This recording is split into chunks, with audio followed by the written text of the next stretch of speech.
सिखों के प्रथम गुरु श्री गुरु नानक देव जी ने पूरी दुनिया को बराबरी, प्रेम और मानवता का संदेश दिया।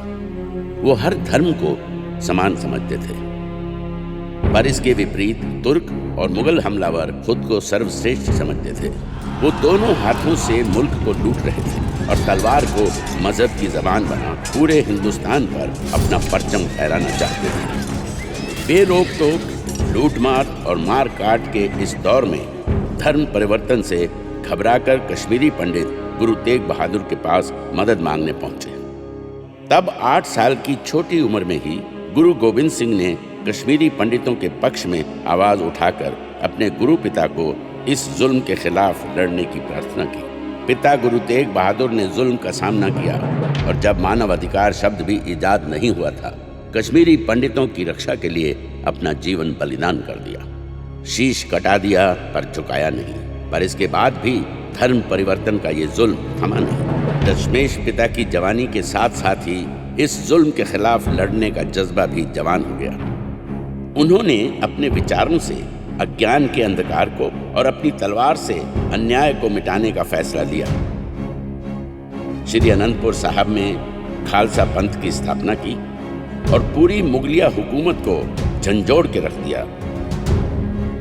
लोगों के हक, सच और धर्म की आजादी के लिए उन्होंने अपना सब कुछ कुर्बान कर दिया, अपने 4 साहबजादे भी।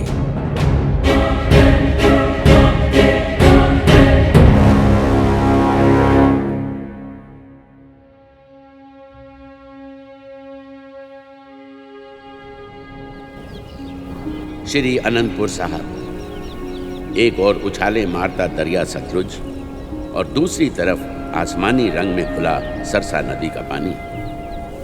रंग बिरंगी हरी भरी वादी की गोद में गुरुजी के 4 साहबजादे हंसते खेलते बड़े हुए।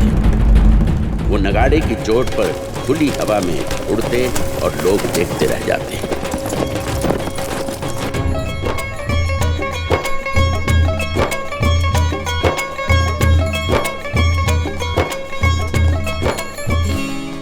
पिताजी ने हुक्म दिया है कि मुझे सफेद हाथी पर बिठाकर वीरों की दौड़ दिखाओ। मेरा भी तो नाम लिया था। हाँ, वो कहते थे कि फतेह सिंह को भी साथ बिठा लेना। पर मुझे तो जल्दी।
डूबने से बचा है।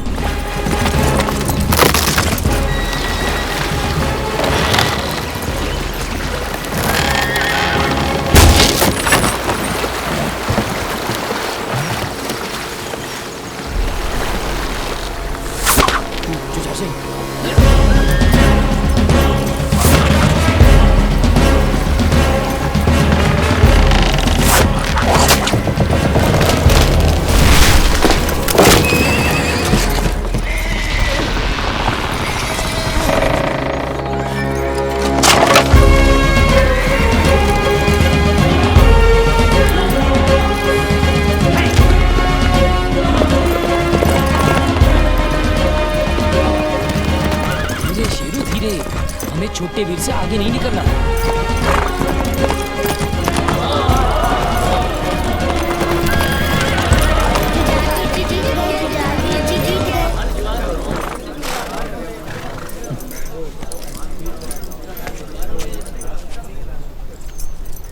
प्रताप सिंह जी, अब हमें नीचे उतारो।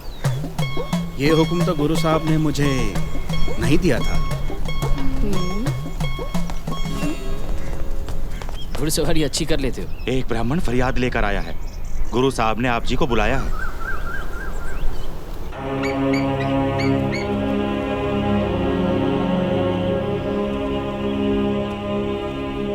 हे दशमेश पिता, मैंने बहुत दरवाजे खटखटाए, बहुतों के पास जाकर फरियाद की, पर किसी ने मेरी मदद नहीं की। मेरी नई नवेली दुल्हन का अभी तो चूड़ा भी नहीं उतरा था कि पठान उठाकर ले गया। बस अब तो आप ही मेरी मदद कर सकते हो। दशमेश पिता के दरबार से कभी कोई फरियादी खाली हाथ नहीं लौटा। जो हुक्म गुरु पिता। पहला अष्टपदियां करती चा एक ओंकार सतगुर प्रसाद। जिन सिर सोहन पट्टियां मांगी पाए सिंदूर, से सिर काती मुन्नियन गल विच आवे तोड़।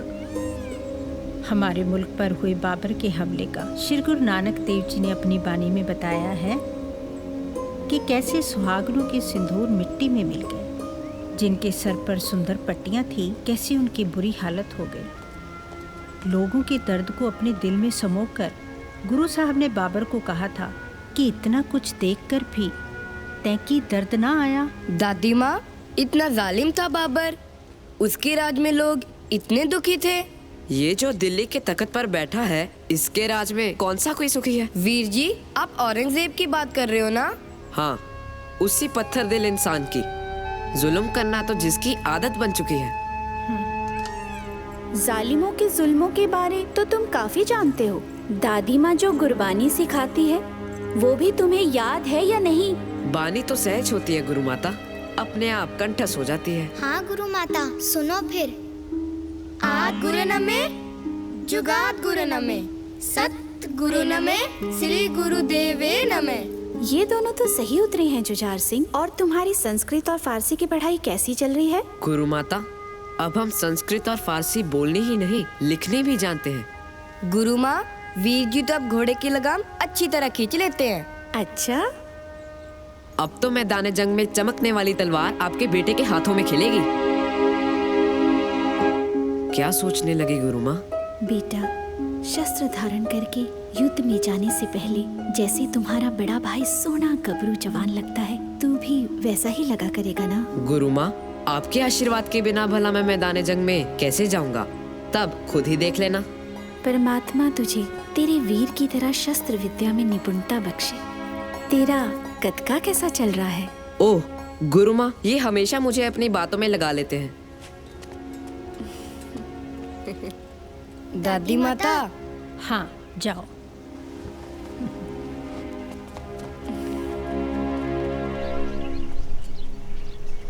देवकीदास, गुरु पिता का आदेश है कि आगे से अगर तुम्हारी चोरू के साथ कोई छेड़खानी करे तो अपनी रक्षा खुद करनी सीखो। मैं वादा करता हूँ गुरु साहब जी का मैं बहुत शुक्रगुजार हूँ अजीत सिंह जी, जिन्होंने मेरी मदद के लिए आपको भेजा।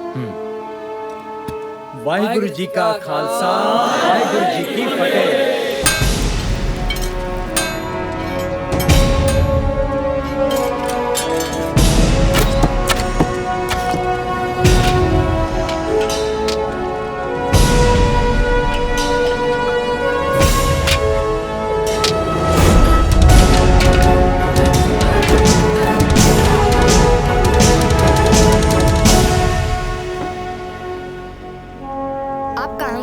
जुझारवीर जी ने तो आज कमाल कर दिया। मैं गुरु पिता को बताने गया था।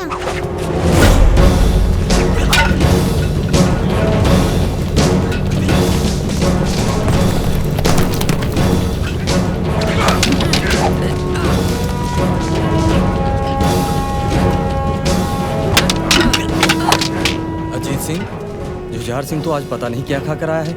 ये तो किसी के भी पाँव नहीं टिकने दे रहा। मेरा छोटा वीर अब जवान होता जा रहा है।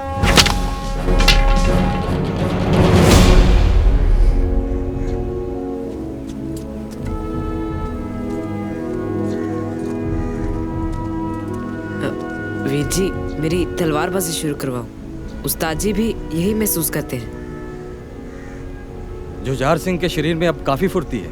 तलवारबाजी के कई गुर तो मैंने अपने आप सीख लिए हैं। आप चाहो तो देख सकते हो।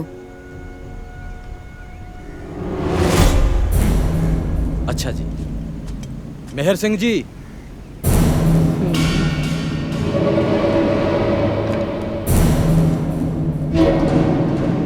ठहरिए, तलवार मुझे दीजिए। मेरे छोटे भाई ने कितने गुर सीख लिए हैं ये मैं खुद देखना चाहूंगा। बसाओ।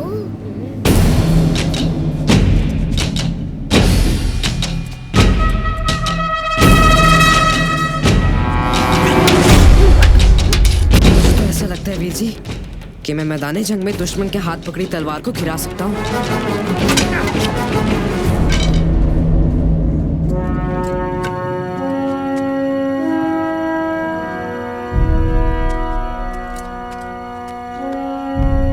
सोना भट्टी में तप चुका है, अब इसके कहने बनाना शुरू कर। लेकिन याद रहे, सिंह की कृपान कृपा करने के लिए उठती है, सुन करने के लिए नहीं।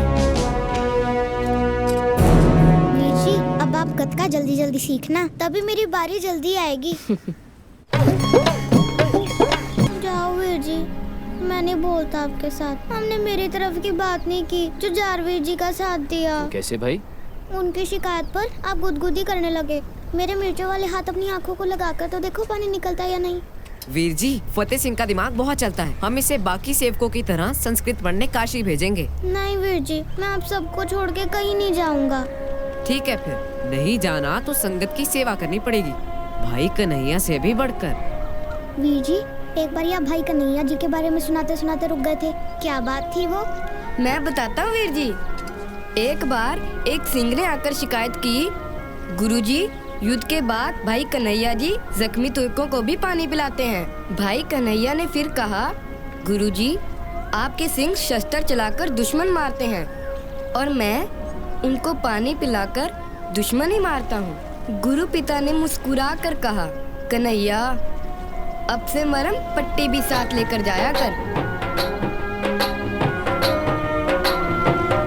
मैं भी गुरु पिता जैसा सन सिपाही बनूंगा। ये क्या गंगू, मैंने तुम्हारे पास बच्चों के लिए घी शक्कर भेजी थी, तू वैसे ही वापस ले आया?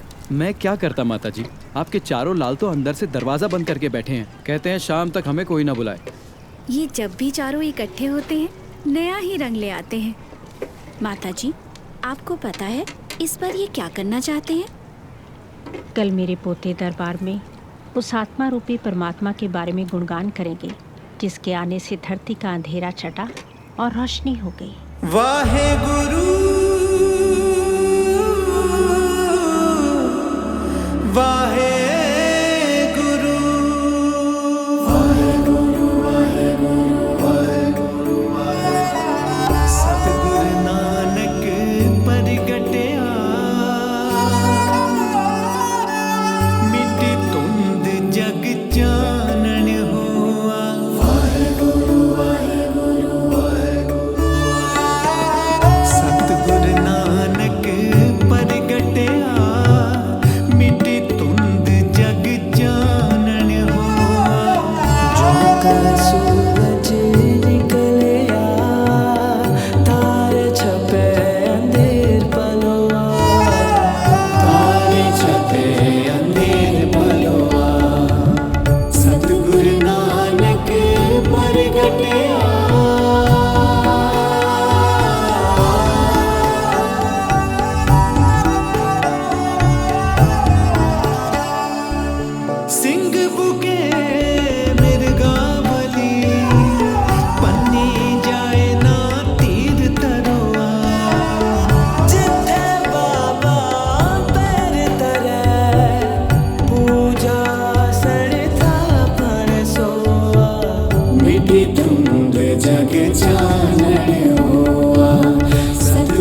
देखा, मेरे पोतों ने खुश कर दिया मेरे लाल को। ये खुशियों का मेला हमारे घर हमेशा हंसता बसता रहे।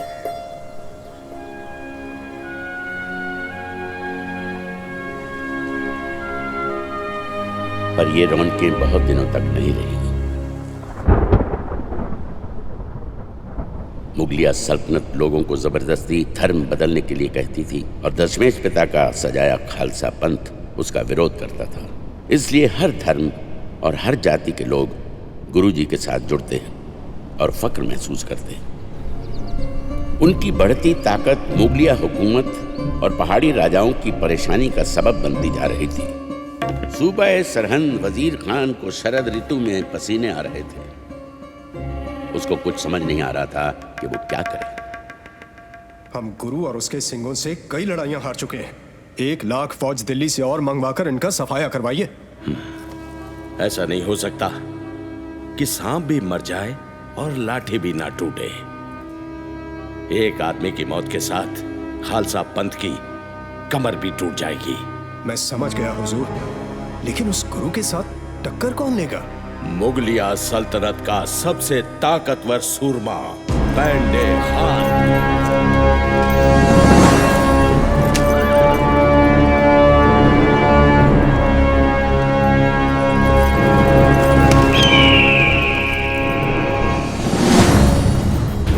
गोविंद, अपनी फौजों को क्यों मरवाता है? चल, तू और मैं आपस में दोनों लड़कर जंग का फैसला कर लेते हैं। गुरु साहब ने 5 प्यारों से आज्ञा मांगी। फिर तैयार हो जा गोविंद।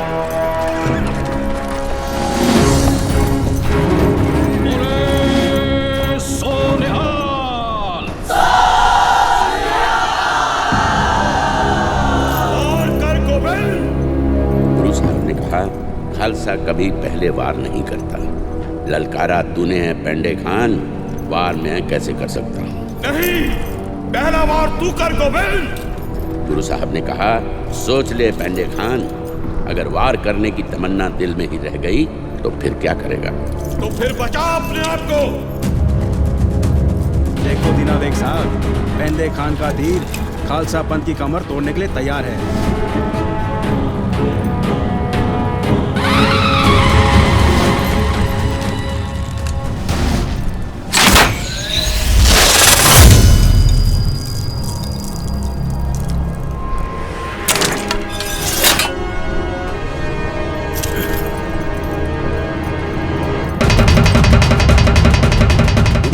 फिर निशाना लगाने से पहले वाहेगुरु जी को कहा, नर में हर है, हर में नर है।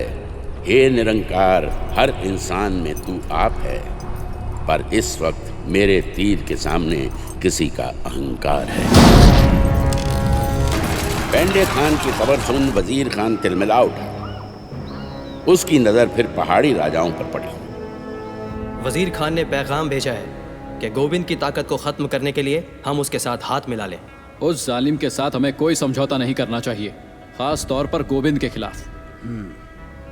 हमने उससे जितनी लड़ाइयाँ लड़ी, हम सबको मुंह की खानी पड़ी। फिर भी गोविंद ने कभी भी तुम्हारी किसी की जमीन के एक टुकड़े पर भी कब्जा नहीं किया। इसमें भी उसकी कोई चाल होगी। बिल्कुल, वजीर खान भी परेशान ना होता तो ये पैगाम ना भेजता। हम सब आपकी राय के साथ चलेंगे राजा अजमेर चंद। मुगलों और पहाड़ी राजाओं ने एक दूसरे के साथ हाथ मिलाकर आनंदपुर के किले को घेर धावा बोल दिया और जंग शुरू हो गई। 6 महीने बीत गए। शरद ऋतु ने हर तरफ पांव पसार दिए। सिपाहियों में बीमारी फैलने लगी। मुगलों और पहाड़ी राजाओं के खजाने खाली होने लगे। सिपाहियों में बगावत दिन ब दिन बढ़ती जा रही थी। किले में भी हालत ठीक नहीं थी। 6 महीने से किले में खाने पीने का सामान ना के बराबर था। भूखमरी इस हद तक फैल चुकी थी कि 100 सिंहों ने गुरु साहब को छोड़ने का फैसला किया। गुरु साहब ने अपनी माताजी को उनके पास बात करने के लिए भेजा। तुम्हारे गुरु ने तुम्हारी विनती मंजूर कर ली है। बस इस बिदावे पर लिख दो कि तुम उनके सिख नहीं और वो आपके गुरु नहीं। हम लिखने के लिए तैयार हैं। यहाँ अब सिवाय भूखमरी और मौत के अलावा कुछ नहीं। इस किले को छोड़कर जाना ही अच्छा है। अगर कोई और सिंह आज से खुद को सिंह नहीं कहलाना चाहता तो वो भी इनके साथ बाहर जा सकता है।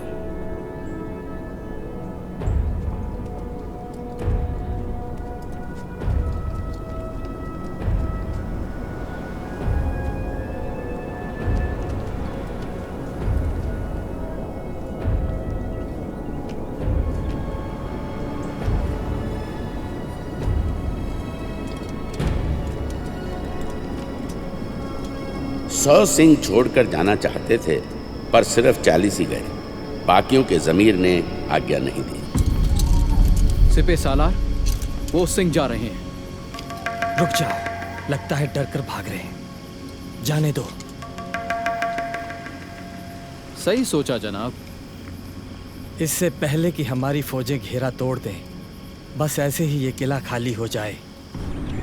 एक बार धोखा देने के बाद आखिरकार घास में सांप की तरह रेंगता वजीर खान का गुरु साहब को पैगाम आया, जिसमें मुगलों ने अपने धर्म और पहाड़ी राजाओं ने गौ माता की कसम खाई कि अगर गुरु साहब किला खाली कर दें तो कोई उनकी परछाई की तरफ भी नहीं देखेगा। वो जिस तरफ जाना चाहें अपने सिंहों को लेकर जा सकते हैं। गुरु साहब ने इस प्रस्ताव को अपने कुछ करीबी सिंहों के कहने पर मंजूर कर आनंदपुर का किला खाली कर दिया। जोरावर सिंह, फतेह सिंह, जल्दी करो, माता जी तुम्हारा इंतजार कर रही हैं। वीर जी, हमें भी आपके साथ रहना है। तुम दादी माता और माता जी के साथ रहो और उनका ख्याल रखो। फिर आप हमारे साथ आ जाओ, हम चारों मिलकर उनका ख्याल रखेंगे। नहीं फतेह सिंह, हम आखिरी दल के पीछे सबकी रखवाली करते चलेंगे। अब जहाँ डेरा लगाएंगे वहीं मिलेंगे। अगर आप ना आए? आप जहाँ होंगे ना, हम पीछे पीछे आ जाएंगे। अच्छा ठीक है, अब चलो। वीर जी, जोर से जप्फी डालने को दिल करता है। मेरा भी।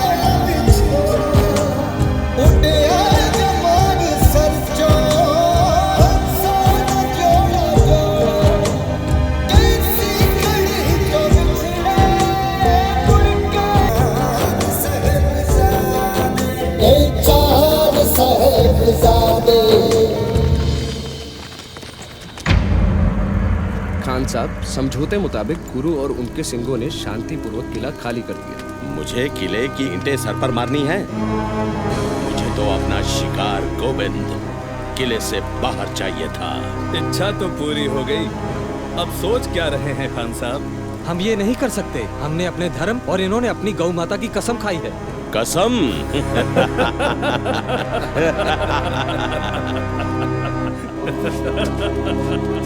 ये लोग जैसे ही कीरतपुर पार करने लगे, पीछे से हमला बोल दो। गुरु के साथ साथ एक भी सिंह जिंदा ना बचे।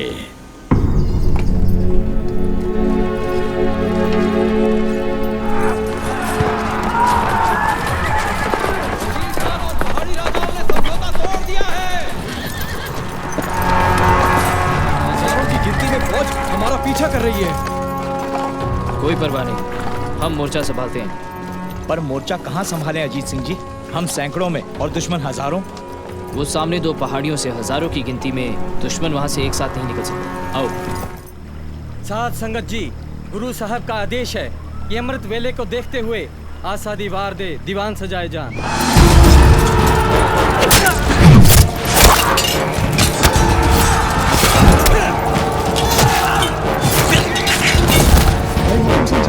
मुगलों और राजपूतों का एक और झुंड हमारी तरफ आ रहा है। इन दोनों भाइयों को यहाँ नहीं होना चाहिए। अजीत सिंह जी, दुश्मन चालाकी से किसी और रास्ते जाकर सिरसा किनारे हमला न कर दे। हमें एक बार जाकर देख लें। आप चलिए, मैं आपके पीछे से आता हूँ। पहाड़ी पर पड़े उस पत्थर को फेंक कर रास्ता कर दो। हम कहाँ जा रहे हैं? हमें सिरसा किनारे जाकर एक बार वहां की खबर ले लीजिए।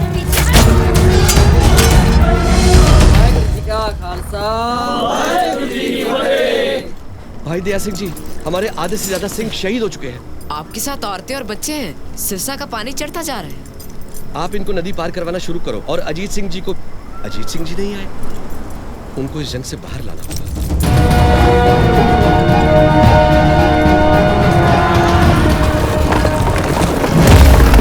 खड़े हो जाओ, यहाँ से एक भी मुगल सिरसा की तरफ जा ना पाए।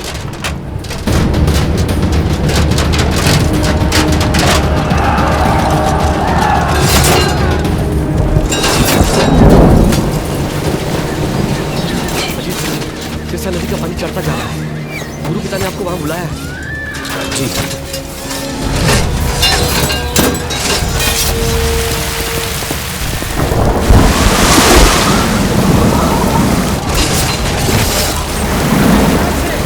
पानी का बहाव बहुत तेज है, कहीं आपके पैर ना उखाड़ दे। सिंहों का मोर्चा भारी पड़ रहा है। पहाड़ी पर चढ़कर उन पर पीछे से वार करो।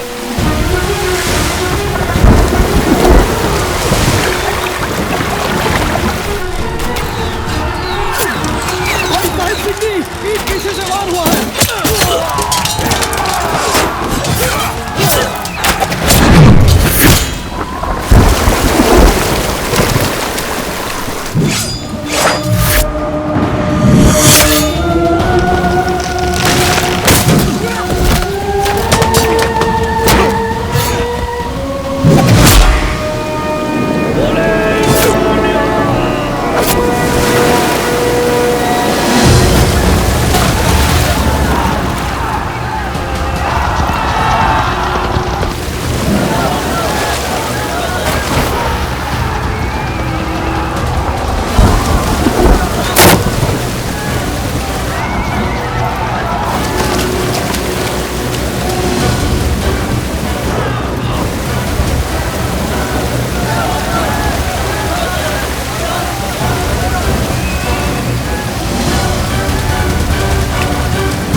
खान साहब, हम पुल की तरफ से इनका पीछा करते हैं।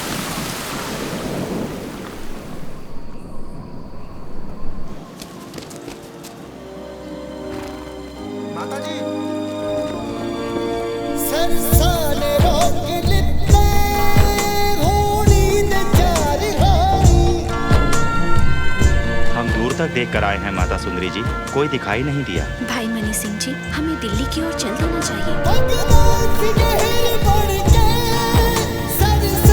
एक बार फिर देख कर आता हूँ, शायद अजीत वीरा या कोई और मिल जाए।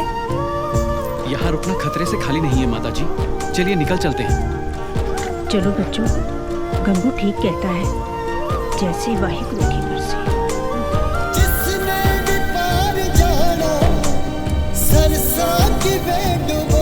उन्होंने इंतजार किया होगा, लेकिन खतरा देखते हुए शायद दिल्ली की तरफ चले गए होंगे, जैसे कि पहले तय हुआ था। जी, कोटला निहाम होते हुए पुरमाजरा चलने का हुक्म हुआ है। उस दिन अगर सिरसा नदी कहर न ढाती तो आज इतिहास कुछ और ही होता। गुरु साहब का परिवार एक दूसरे से बिछड़ गया। माताजी गंगू के साथ उसके गांव खेड़ी चली गई। चौधरी बुद्धू चंद ने गुरु साहब को अपनी गढ़ी में शरण दी, जहां से पहले भी वो एक लड़ाई लड़ चुके थे।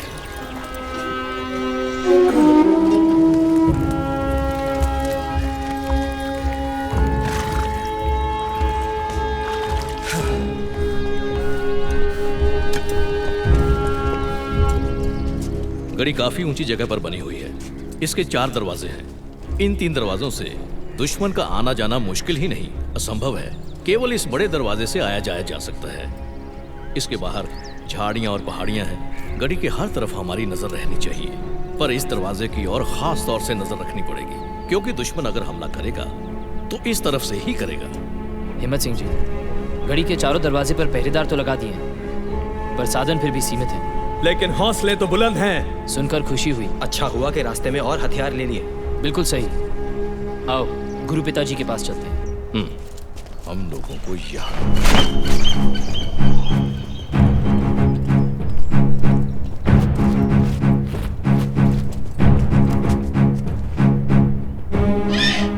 गुरु पिताजी,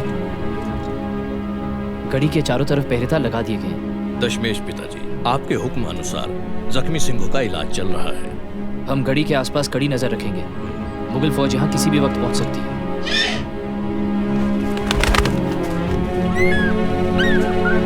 अजीत सिंह जी, हम असली पहरेदार को तो भूल ही गए थे।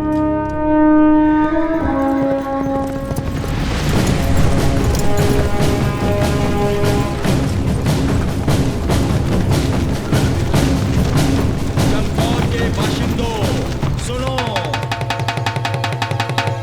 खलक खुदा का, मुल्क बादशाह का, हुक्म वजीर खान का, ध्यान से सुनो। हिंद का पीर अपने सिंहों के साथ चमकौर की गढ़ी में पहुंचा है। फौजदार का हुक्म है, जो कोई भी अनंतपुर के गुरु की या उसके सिंहों की मदद करेगा, उसका सर कलम कर दिया जाएगा।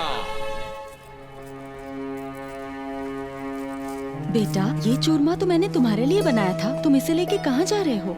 माँ, अनंतपुर साहब वाले गुरुजी और उनके सिंह गढ़ी में आए हुए हैं। सभी लोग उनके लिए कुछ ना कुछ लेके जा रहे हैं। ये चूरमा मैं उनको देकर आऊंगा। ना बेटा, ऐसा मत करना, हम पर कोई और मुसीबत ना आ जाए। क्यों री कुड़िए, तू क्यों बच्चे को डरा रही है? क्या बुरा करने जा रहा है मेरा लाल? तू जा बेटा। मैं चलता हूँ बेबे। तू मेरे पोते को उन 40 सिंगों जैसा डरपोक बना रही है, जो गुरु साहब को किले में छोड़ आए थे। तुझे पता भी है, जब वो भगौड़े घर गए तो घर वालों ने उनकी क्या हालत की? लो पहन लो चूड़ियाँ मेरी और संभालो अपना चौका चूल्हा। अपनी तलवार मुझे दो। मैं गुरु की सिंगनी बन के मैदान में डट जाती हूँ। मेरी बात तो सुनो। पीछे हट जा। जो गुरु का सिंह नहीं, वो सिंगनी का भी सिंह नहीं। मैं अपने गुरु के दुश्मनों से खुद लड़ूंगी। ओ मूर्ख, सर दे के तुमने खंडे का अमृत छका है। जुल्म से टक्कर लेने के लिए तुम्हें उन्होंने सिपाही बनाया और तुम उनको छोड़कर घर भाग आए हो। 40 को अन्न पकाने वाली घरवालियां बहुत याद आ गई। माता गुजरी का लाल भी तो पेट से भूखा था। शेर की गुफा में रहना तुम सबको रास ना आया गीदड़ो। बंदे बनने लगे थे।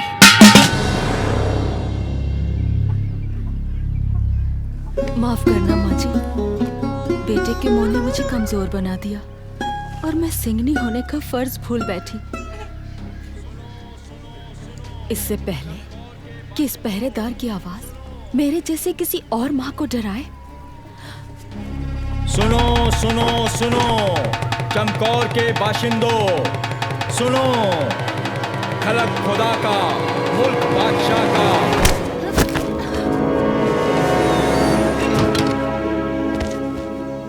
हे वाहिगुरु, सब पे मेहर कर।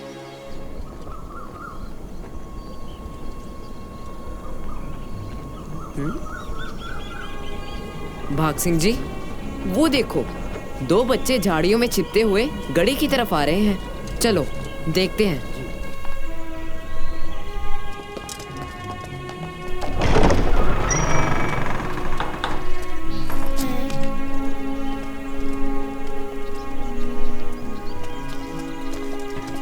कौन हो तुम?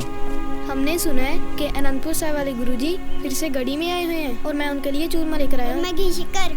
मुगलों ने तो गांव वालों को कहा हुआ है कि हमारी कोई मदद ना करे। तुम्हें डर नहीं लगा? अगर गुरु साहब मुगलों से नहीं डरते तो फिर हम भी किसी से नहीं डरते। सिंह जी, इनकी सौगात जाकर गुरुजी के चरणों में रख दो।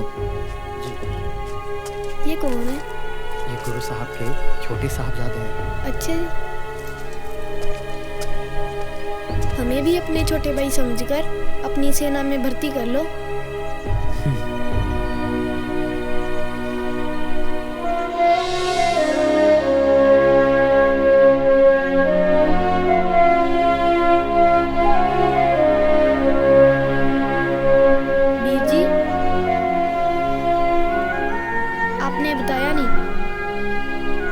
हमारी भूख और प्यास की चिंता की और खतरा मोल लिया। ये काम किसी योद्धा सूरमे से कम है? भाग सिंह जी, इन दोनों नन्हे योद्धाओं को हिफाजत से इनके घर तक पहुंचा दो।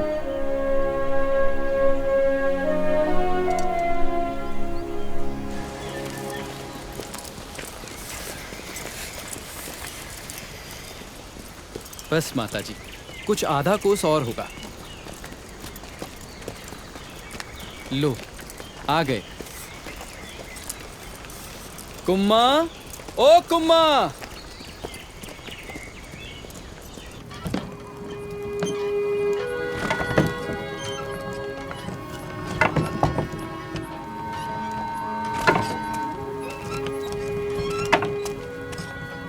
क्या सोच रहे हो जुझार सिंह? छोटे भाइयों की याद आ गई थी वीर जी। सरसा नदी के पानी को पता नहीं क्या सूझा, आज के दिन ही इतना चढ़ना था। फिक्र मत करो जुझार सिंह, माता जी और कुछ सिंह साहब हैं उनके साथ। अब तक तो वो दिल्ली पहुंच गए होंगे। गंगू, ख्याल रखना, नदी के साथ लगती पगडंडी पकड़ लेना, वो सीधा तेरे गांव खेड़ी को जाती है। पर चौड़ा रास्ता आसान नहीं और छोटा भी है। पर खतरे से खाली नहीं, उस रास्ते मुगल सेना आती जाती रहती है। वे गंगू, कुमार ठीक कहता है, रास्ता मुश्किल सही पर हमें बच के चलना चाहिए। हम गुरु पिता, गुरु माँ और वीरों के पास कब पहुँचेंगे? हम सभी अलग अलग रास्ते की तरफ इसलिए हो गए हैं ताकि दुश्मन को गुमराह कर सकें। जैसे ही माहौल ठीक होगा, अजीत वीर जी हमें आकर ले जाएंगे, है ना दादी माँ? बस वो आप किसी मुसीबत में ना हो।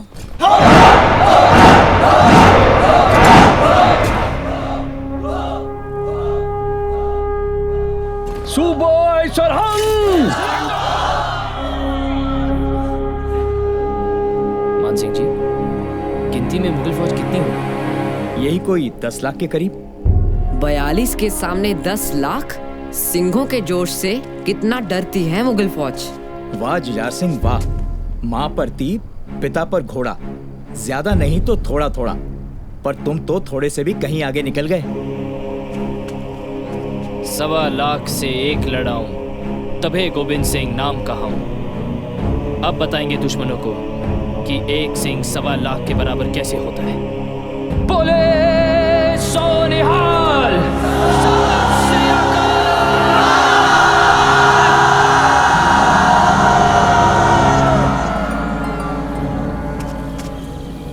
बात सुन नपन मियां, तुम तो कहते थे मुट्ठी भर सिंह है। मुझे तो 100 की खबर थी, पर उनके जयकारे ने तो कान के पर्दे फाड़ दिए। मुझे तो ज्यादा लगते हैं। और सिंह आ गए होंगे। वो कितने होंगे? 100, 500, 1000?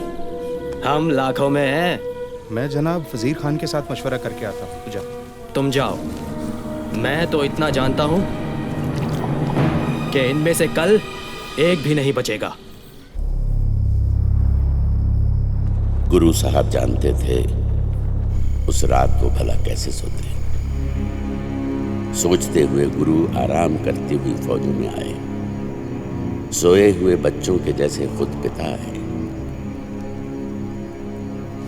हौले दबे पांव टहल रहे थे सतगुरु।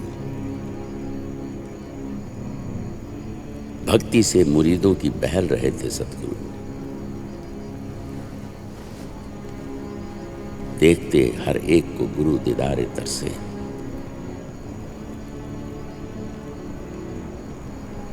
जिन सिंहों ने कल मौत के साहिल था उतरना, कल सुबह था जिन खालसों ने जंग में मरना, सतगुरु सिंहों को निहारते थोड़ी और आगे आए।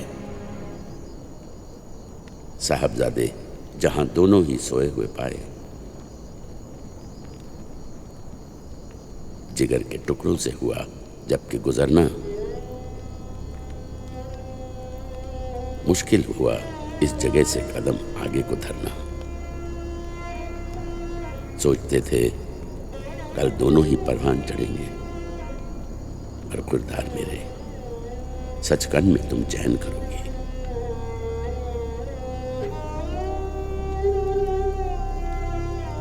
हमें शहादत का बड़ा शौक है, वाहिगुरु। सब कुछ है तेरा, पर तुझसे आगे कुछ नहीं। कुछ भी ना मेरा है वाहेगुरु। चुमा कभी हलकूम तहन चूमने बैठे,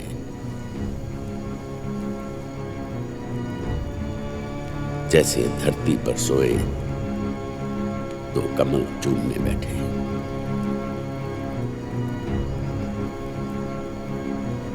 सर ठीक किए सरके हुए, जख्म भरे मरहम से, साफे कभी सिंहों के, बिछाते उठाते हुए जमीन से। उल्फत के ये जज्बे नहीं देखे कहीं हमने। ऐ देखना एक बात सुने भी नहीं हमने।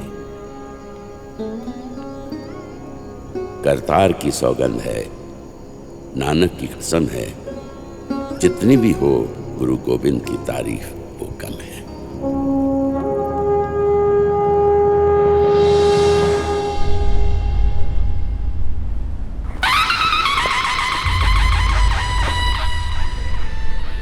सिपाहियों, हमला करो। आगे बढ़ो।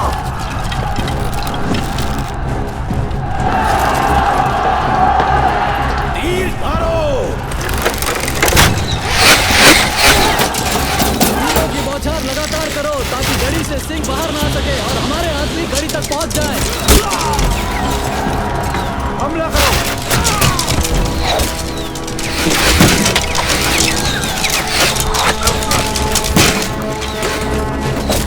गड़ी के दोनों कोनों पर जाके इनके पैरों पर तीर मारते हैं।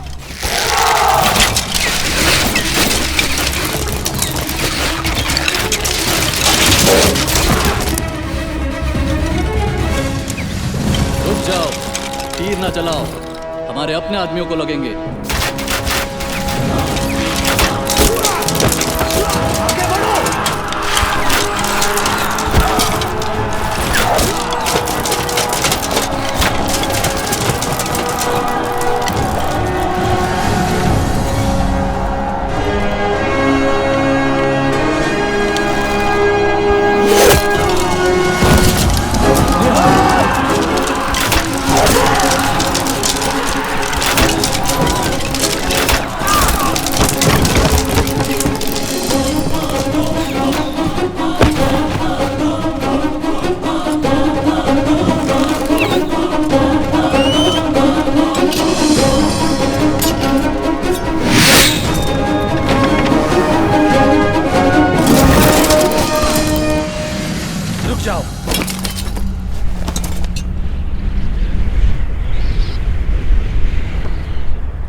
रणनीति बदलनी पड़ेगी। मैंने तुम्हें लाखों सिपाही दिए ख्वाजा मोहम्मद, मुट्ठी भर सिंहों को तुम काबू नहीं कर पाए। जाओ, जाकर एक बार हमला करो और सबको खत्म करो। खान साहब वो ऊंची जगह पर बैठे और हम नीची जगह पर। अगर हमने एक बार हमला किया तो हमारे कम से कम 20,000 जवान मारे जाएंगे। नहीं नहीं, ये नुकसान तो बहुत ज्यादा है। ठहरो, मुझे सोचने दो।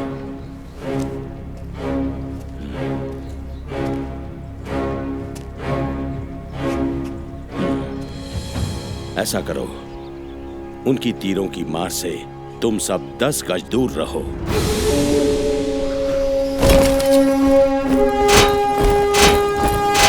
सिंहों के पास फिर 2 ही विकल्प रह जाएंगे। या तो गड़ी के बाहर आकर हमारे साथ लोहा लेने से पहले ही हमारे सिपाहियों के तीरों की भेंट चढ़ेंगे, या अपने गुरु समेत मेरे सामने आकर घुटने टेक देंगे।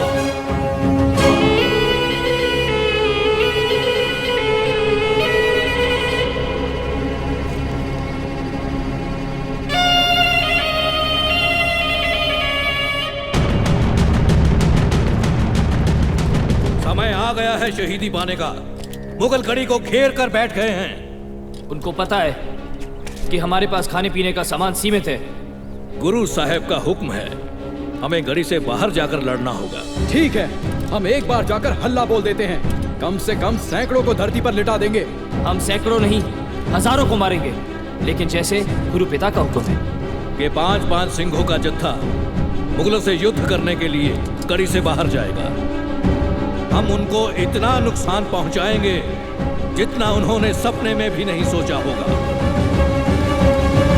पहला जत्था लेकर मैं जाऊंगा। मेरे साथ 4 सिंह जाने के लिए तैयार हो जाए।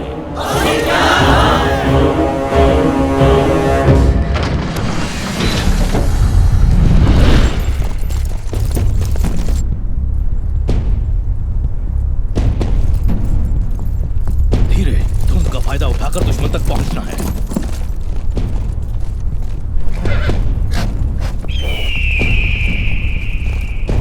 लगता है सिंह आ रहे हैं। तू जाकर देख।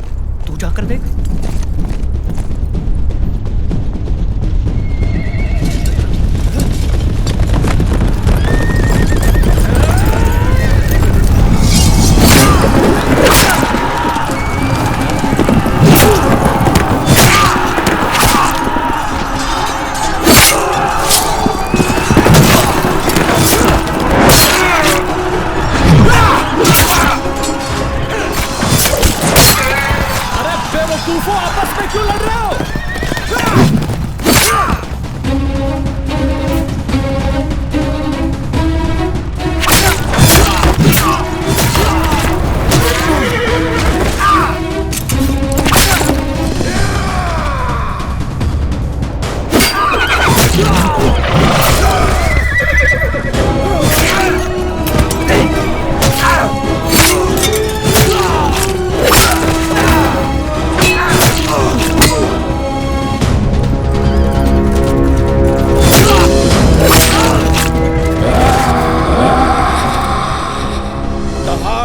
करो इसकी।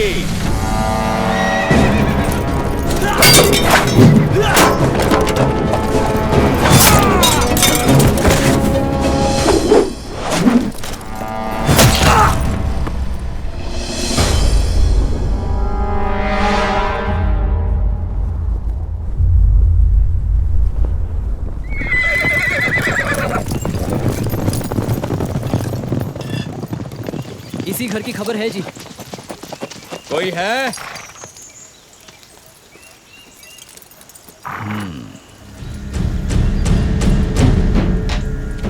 लगता कोई आ गया। जी हुजूर। तूने अनंतपुर वाले गुरु के किसी परिवार वाले को या उनके सिंहों को देखा है? आपके पहले एक टोली आपके सिपाहियों की आई थी और वो भी यही पूछ रहे थे। मैंने उनको भी यही बताया था कि मैंने कोई सिंह नहीं देखा। लगता है बशीर खान की टोली होगी। चलो हम नदी किनारे छोटे वाले रास्ते से चलते हैं, वो हमें जल्दी मिल जाएंगे। छोटे रास्ते। हे वाहिगुरु, रक्षा करना। माताजी यहाँ थोड़ी देर आराम कर लीजिए।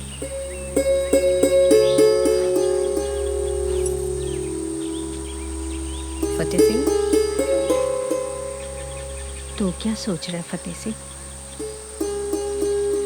दादी माँ, माता जी की याद आ रही थी। याद तो मुझे भी आ रही थी,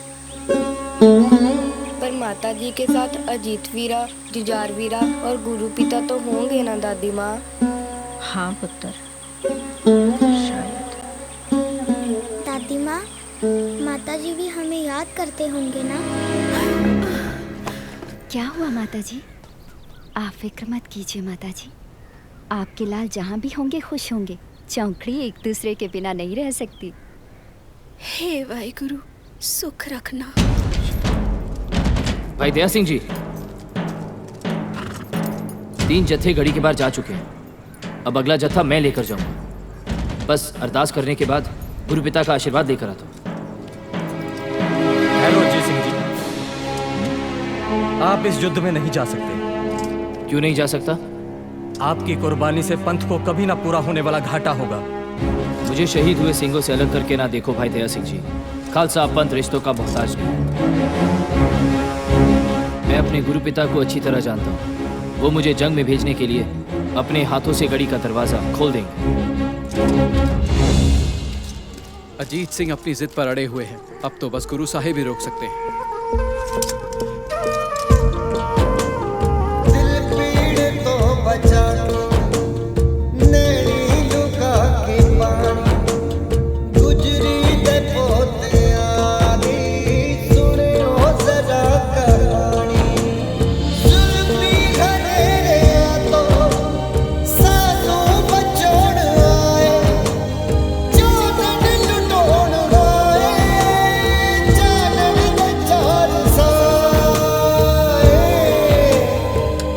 कृपान भारी है ना?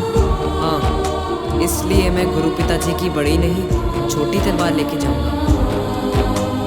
चार साहिबजादे, चार साहिबजादे, चार साहिबजादे।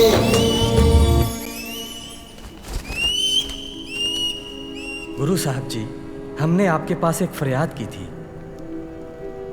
लेकिन हमारी बात का आपने कोई जवाब नहीं दिया।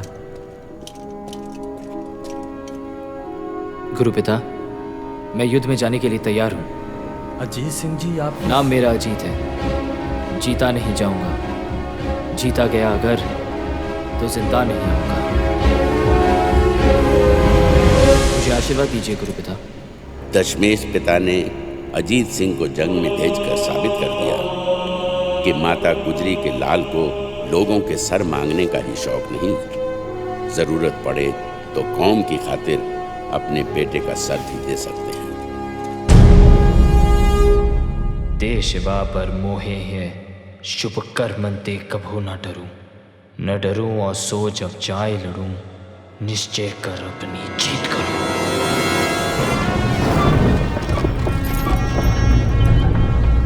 चलो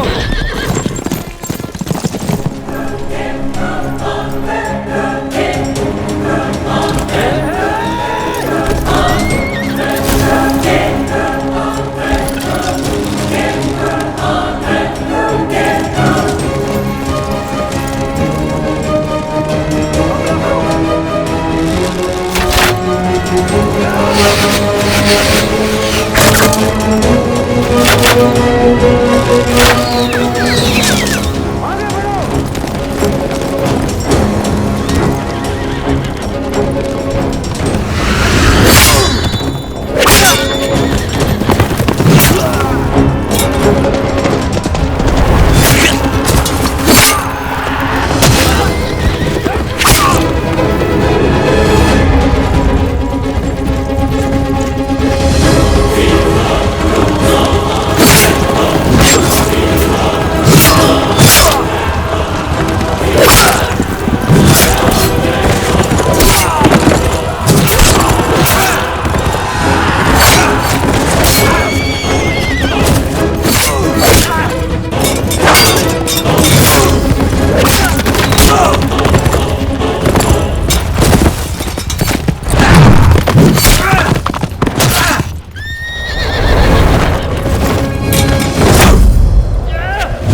बेटा सुनो, जिस चीज की जरूरत हो ले आओ। मोहरे और चाहिए तो मुझसे ले लेना।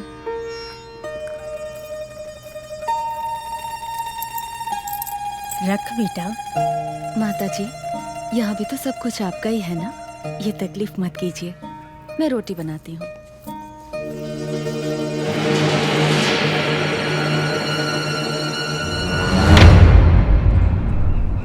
गुरुजी, सरसा नदी पर आकर सारा परिवार बिछड़ गया। माताजी, छोटे साहबजादे पता नहीं कहाँ चले गए। अजीत सिंह जंग में शहीद हो चुके हैं, फिर भी आपके माथे पर कोई शिकन नहीं।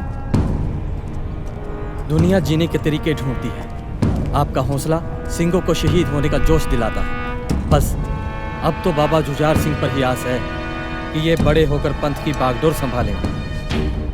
गुरु पिताजी, मैं भी बड़े वीर की तरह जंग में जाऊंगा। ना जुझार सिंह ना, आप ऐसी बात ना करो। आप तो अभी बहुत छोटे हो। गुरुजी, इनको समझाओ ना। मैं सेवा सिंह से कहता हूँ कि अगला जत्था वो लेकर जाएगा। जत्थेदार जी, मानता हूँ कि मैं तलवारबाजी में पूरा निपुण नहीं, पर अनजान इतना भी नहीं कि 8-10 को मारकर मर न सकूं। गुरु पिताजी, आप मुझे आशीर्वाद दो।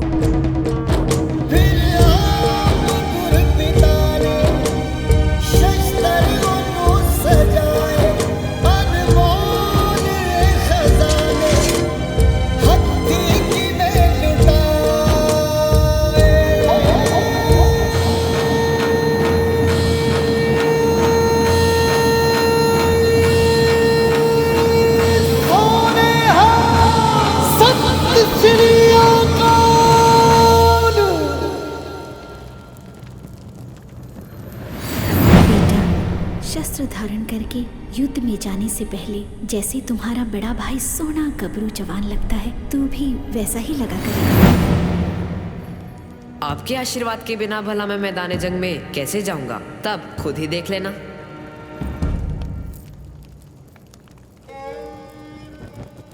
गुरु माँ, आप यहाँ? हाँ, जंग पे जाने से पहले मैं अपने बेटे को मिलने आई थी। गुरु पिताजी के चरण स्पर्श करते वक्त मैं यही सोच रहा था कि काश आज मेरे पास मेरी गुरु माँ होती, मैं उनका भी आशीर्वाद लेकर जंग को जाता। डर तो नहीं लग रहा? माँ, मैं तो सर से पांव तक जोश में भर गया हूँ। मुझे फक्र है मेरे लाल, आज मेरा लाल जंग में लड़ने वाला योद्धा बन के नितरेगा।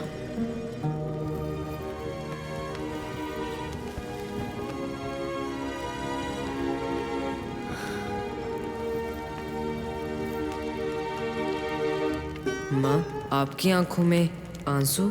ये आंसू नहीं, आशीर्वाद है बेटा।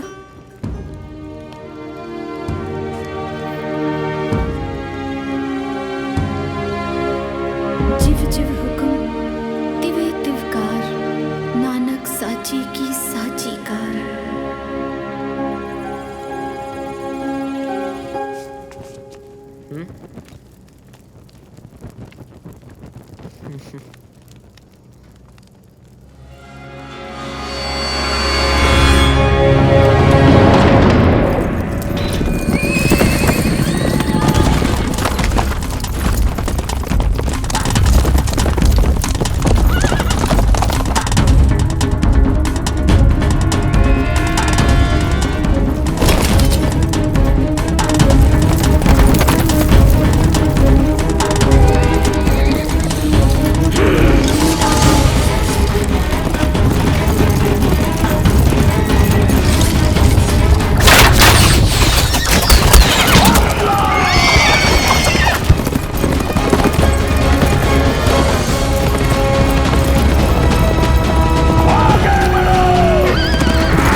दूसरा पुत्र है।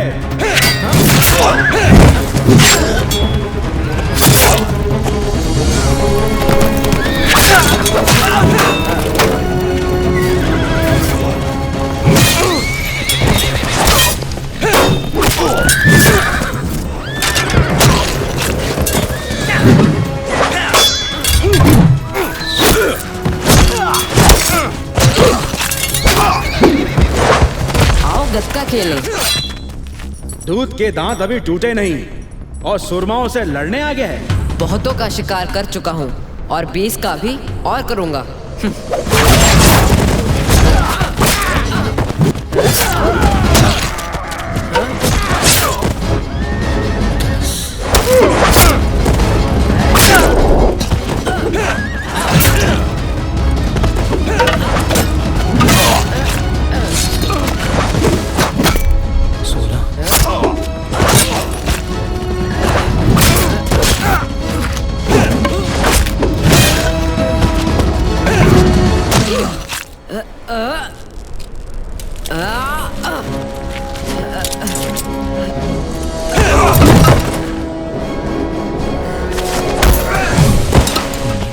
ओए गुरु के पुत्र, बस तूने तो 20 कहे थे।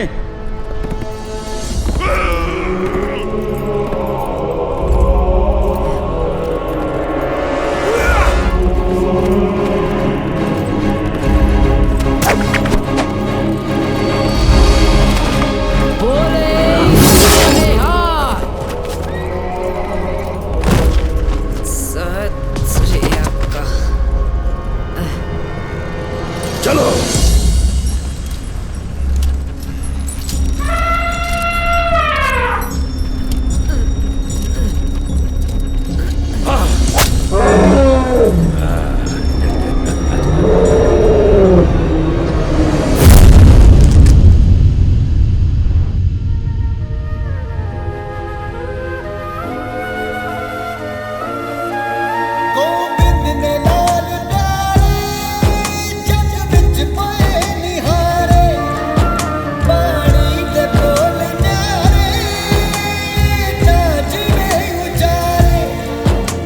मेरा मुझ में किछ नहीं, जो किछ है सो तेरा, तेरा तुझको सौंप दे, क्या लागे मेरा।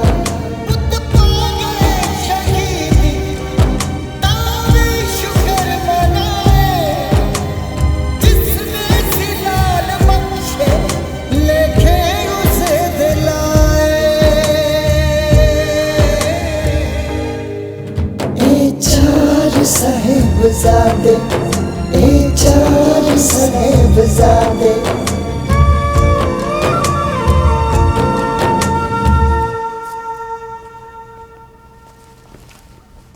गंगू,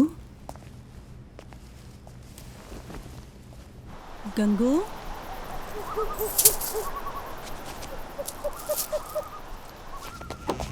माताजी, लगता है कोई चोर आपकी गठरी ले गया। कोई बात नहीं बेटा, उस चोर की भी कोई मजबूरी होगी। हाँ, पर माताजी उसमें तो आपका सब कुछ था। नहीं बेटा, मेरा सब कुछ तो मेरे पास है। नहीं नहीं माताजी, मैं जाकर कोतवाली में शिकायत करता हूँ। रहने दो बेटा, आजकल चोरों से ज्यादा लोग कोतवाली में लूटे जाते हैं।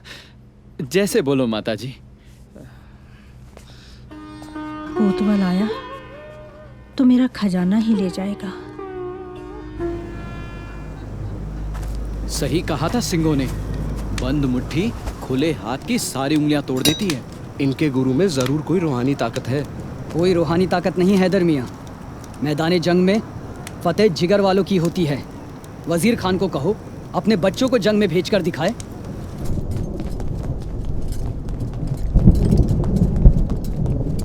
मुगलों की तरफ से कोई हलचल नहीं है जत्थेदार जी। गुरु साहब ने फैसला किया है कि कल के जत्थे के साथ वो खुद जंग में जाएंगे। नहीं संगत सिंह जी, ये नहीं होना चाहिए। किसी भी कीमत पर हमें गुरु साहब को रोकना ही होगा। भाई दया सिंह जी, गुरु साहब ने पंच प्यारों को अमृत छकाकर खालसा पंथ बनाया। हाँ, इसका मतलब पंच प्यारे ही पंथ और पंथ ही पंच प्यारे हैं। बिल्कुल।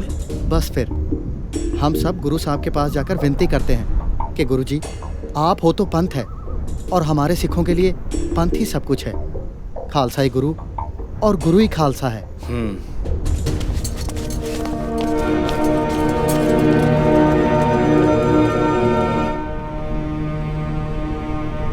गुरु साहब जी, पंच प्यारों को खंडे बाटे का अमृत छकाकर आपने ये अधिकार उनको दिया था कि जब कभी भी पंथ के सामने सवाल उठे तो पंच प्यारों के फैसले को अटल माना जाएगा।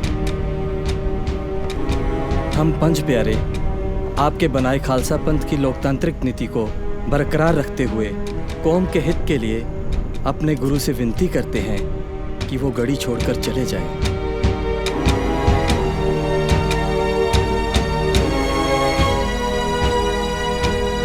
वाहिगुरु जी का खालसा, वाहिगुरु जी की फतेह।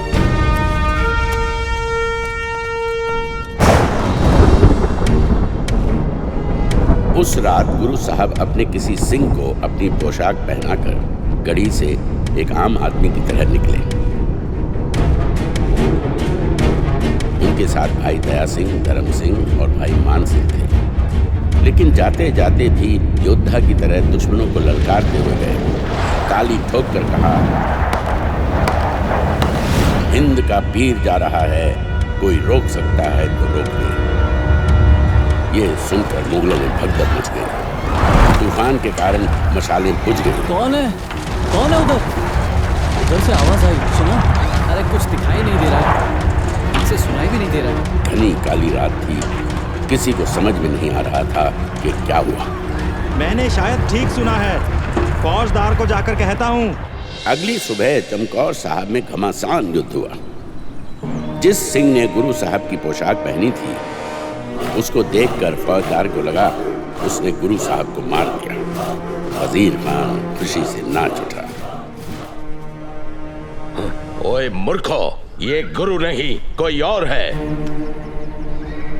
जाओ जाकर गढ़ी का कोना कोना छान मारो। खान साहब, गढ़ी में तो कोई नहीं, बस गुरु का एक नीला घोड़ा और 4 अरबी घोड़े खड़े हैं। इसका मतलब है कि वो एक बार फिर हमारी आंखों में धूल झोंक कर निकल गया। गुस्ताखी माफ खान साहब, गुरु तो जोर से आवाज देकर गया है। कल रात जो मैंने सुना फिर वो ठीक था। हिंद का पीर जा रहा है, कोई रोक सके तो रोक लो। मैंने तो फौजदार को उसी समय जाकर कहा। मुझे क्यों नहीं बताया? अब जाओ, हर तरफ जाकर उसे तलाश करो। मुझे वो हर हालत में चाहिए। मैं उसे तुर्की पगड़ी बांधकर अपना गुलाम बना लूंगा। सिपाहियों, देखते क्या हो, मार गिराओ उस गुरु के बाज को।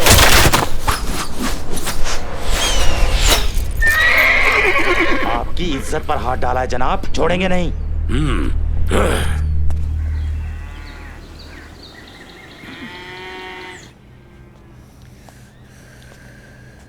ये लो बेटा, दूध।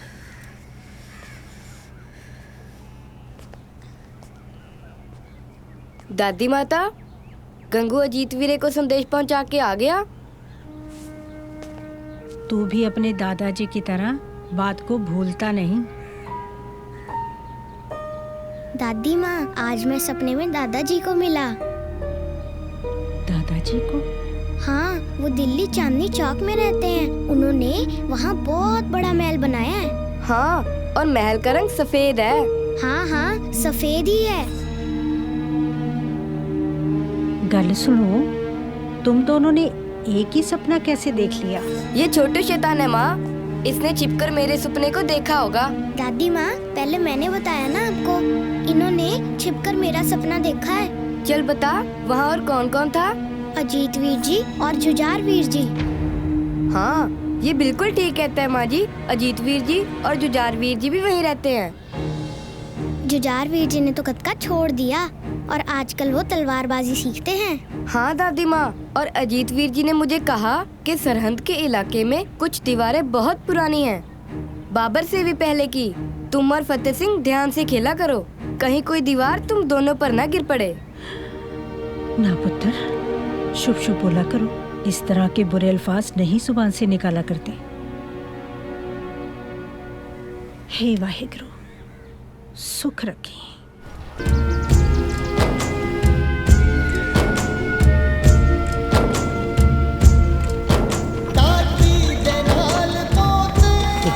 लाखों की फौज लेकर भी वजीर खान अब तक गुरु को पकड़ तो नहीं सका।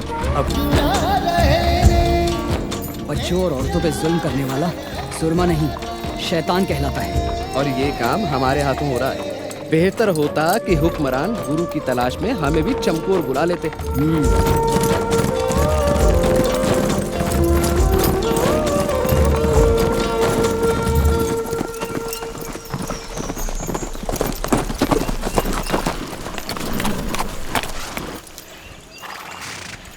ओए, तुम कहाँ जा रहे हो?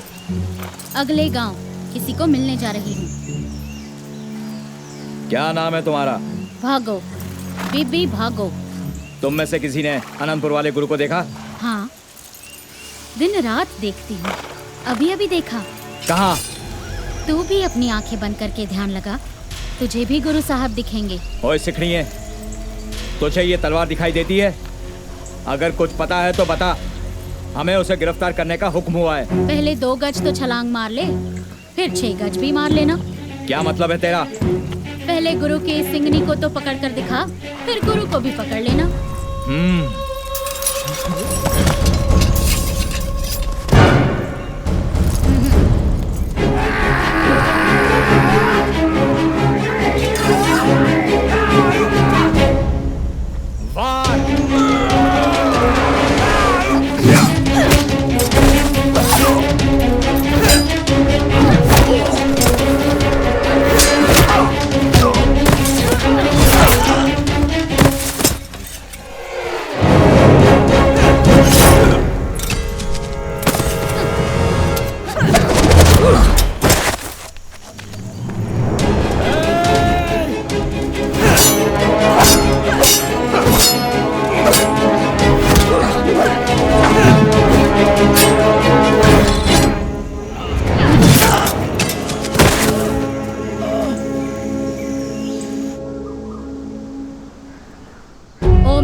देने वालों, जाओ, गीदड़ों की तरह अपने घरों में छिपकर बैठ जाओ।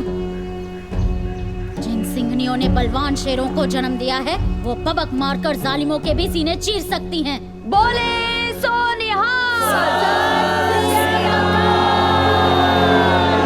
अगर थोड़ी सी भी आपको शर्म है तो डूबकर मर जाओ, नहीं तो जाकर अपने गुरु के चरण पकड़ो और माफी मांगो। हम 40 ने ना माफी और गलती की है। साहिब मेरा नीत नवा, सदा सदा दातार, मेरा दातार तो बख्शनहार है। माता जी, हमें उस दातार परम कृपा निधान जी के चरण शरण ले जाओ। जरूर लेकर जाऊंगी, मैं तुम्हें उनसे मिलवाऊंगी।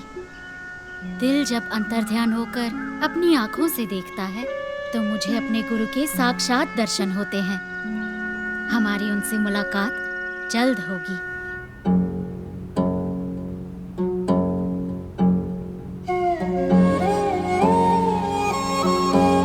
दादी माँ, किसी को भी मालूम नहीं हमारे गुरु पिता कहाँ हैं।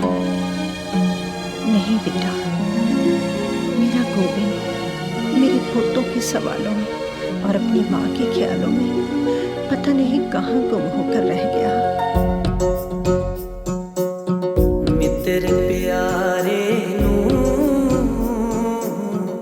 हाल मुरीदा दा कहना,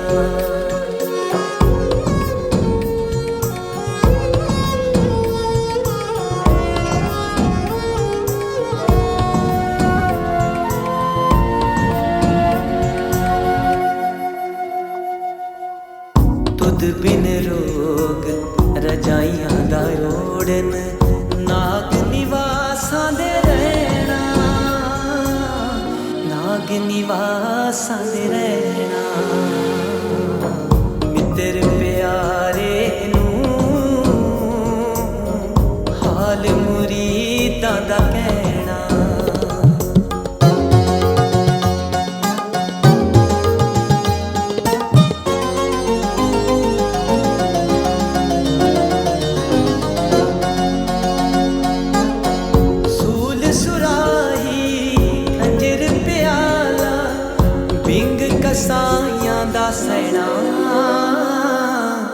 बिंग कसायां दा सैना, मित्र प्यारे हाल मुरीदां दा कहना।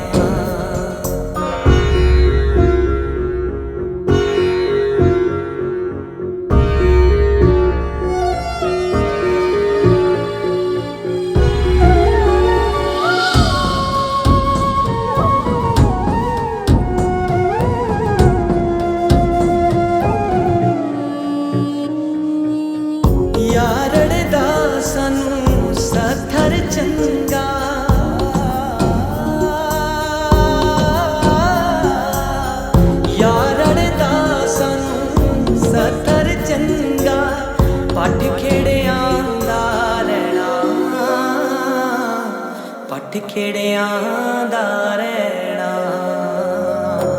मित्र प्यारे नूं हाल मुरीदां दा कहना।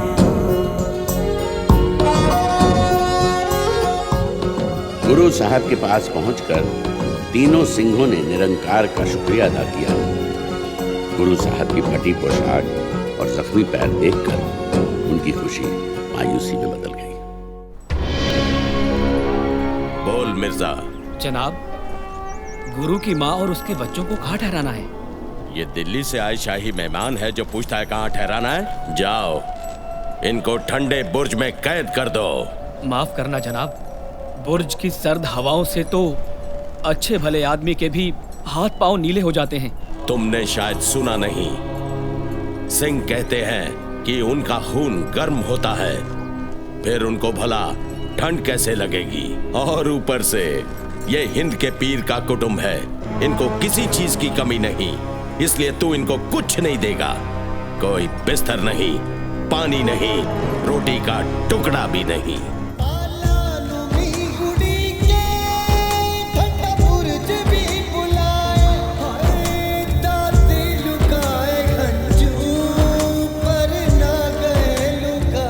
दादी माँ, गुरु पिता की माता होकर आपकी आंखों में उदासी। इधर देखो, हम उनके बच्चे हैं, हम तो बिल्कुल भी नहीं घबराए। और आपने ही तो हमें सिखाया है कि अकाल पुरख का भाना मीठा करके मानना चाहिए। फतेह सिंह, चल दादी को याद कराएं। अकाल पुरख जो करता है ठीक करता है, उसके हुक्म बिना तो पत्ता भी नहीं हिलता। उसके बुरे काम में भी अच्छाई होती है, पर हम उसे समझ नहीं पाते, इसीलिए उसको भुलाने की गलती कर बैठते हैं और दुख पाते हैं। अगर मेरी बातें तुमको इस हद तक याद है मेरे बच्चों, तो फिर मैं कभी नहीं भूलूंगी कि तुम मेरे शेर पुत्र के लाल हो और मैं उसकी माँ। हुजूर, मिर्जा जी, मैं छोटी सी अर्ज करना चाहता हूँ, बुरा मत मानना। मैं उसके लिए आपको कुछ भी देने के लिए तैयार हूँ। कुछ भी देने के लिए तैयार है मोती? तो फिर हम भी कुछ भी सुनने के लिए तैयार हैं। मिर्जा जी, मैं गुरुजी की माता और उनके बच्चों के लिए ये दूध ले जाना चाहता था। ठीक है, मलाई मुझे दे जा और दूध तू ले जा।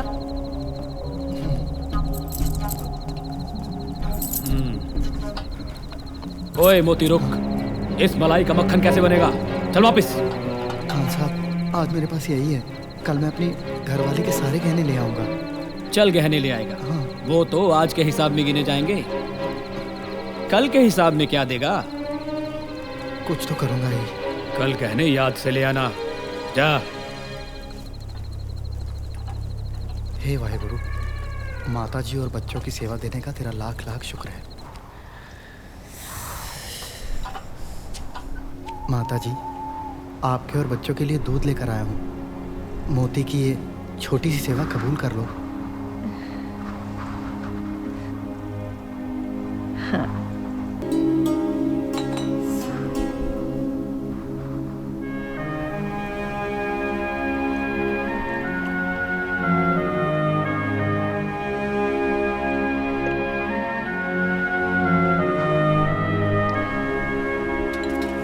आप मुझसे वादा करो कि जितने समय आप यहाँ हो, मेरी ये सेवा इसी तरह से कबूल करती रहेंगी। अच्छा माता जी। अच्छा पुत्र। बेटा जी, तुझे मेरे बेटे गोविंद की कोई खबर है? वो तो अंतर्यामी है, सबकी खबर रखते हैं, फिर उनकी खबर भला मेरे जैसे मामूली इंसान को क्या होगी। बस इतना सुना था, चमकौर में भयंकर युद्ध हुआ, नतीजा क्या निकला पता नहीं।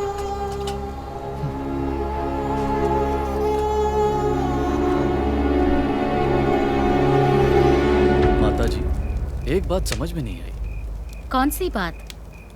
एक तरफ तो वजीर खान के सिपाही हाथ में नंगी तलवारें लिए गुरु साहब का सर कलम करने के लिए उन्हें जगह जगह ढूंढते फिरते हैं, और दूसरी तरफ उसी के इलाके में 2 मुसलमान भाइयों ने गुरु साहब को बड़ी इज्जत से अपने घर में रखा था। बंदे बड़े नेक हैं। नेक हैं और अनेक हैं। अनेकों उनके भगत हैं, सैकड़ों उनकी फौज में सिपाही हैं। कईयों को तो गुरु साहब ने अपनी फौज का मुखिया तक बना रखा है। गुरु साहब किसी मुसलमान या इस्लाम के खिलाफ नहीं हैं। वो तो उस कट्टरवादी सोच का विरोध करते हैं जो कमजोर और मजलूम लोगों का धर्म परिवर्तन करके उनका धन दौलत लूट रही है। गुरु साहब, औरंगजेब और उसके दूत वजीर खान में जो लड़ाई चल रही है वो किसी सिख या मुसलमान की लड़ाई नहीं है। ये तो अच्छाई की बुराई से लड़ाई है जो हमेशा चलती रहेगी। इसी अच्छाई बुराई का सबक पढ़ाकर आपने कई भटके हुए सिंहों को सीधा रास्ता दिखाया। इस काज के लिए खालसा पंथ आपका हमेशा ऋणी रहेगा माता जी। मैं तो अपने गुरु की एक छोटी सी सिपाही हूँ जिसने अपनी नजर अपने गुरु के फरमान पर टिका रखी है कि कब मेरे दशमेश पिता मुझे हुक्म दें और मैं दुश्मनों के साथ भिड़ जाऊं। खान साहब, बुजुर्ग औरत और बच्चों को गिरफ्तार करना तो हमारे उसूलों के खिलाफ है। क्या उन्होंने सरहद में जाकर कोई बगावत की? उनका कसूर क्या है? उनका कसूर है कि वो बागी गोविंद की माँ और उसके बच्चे हैं। उस बागी गोविंद ने हमारी नाक में दम कर रखा है। मैंने उसे गिरफ्तार करने के लिए उसके परिवार को हिरासत में लिया है। पर ध्यान रहे, बच्चों और माँ पर कोई आंच नहीं आनी चाहिए। अगर कोई ऊंच नीच हुई तो हमें मजबूरन हरफिया बयान का दस्तावेज दिल्ली भेजना पड़ेगा।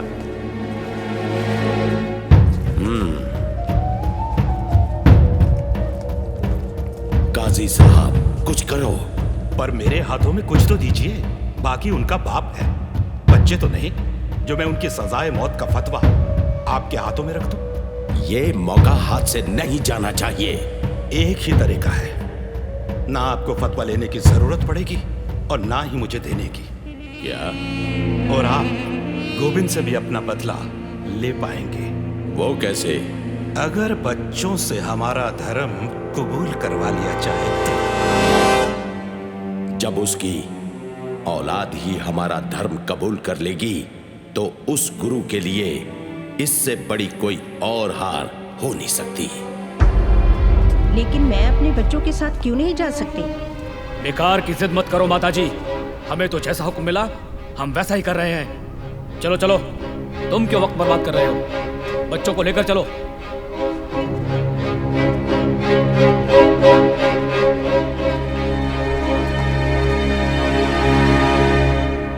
खान साहब, जो करना है वो सब सोच लिया है। आप देखना, जैसे आप चाहते थे वैसे ही होगा। बड़ा दरवाजा बंद और छोटा खुला है।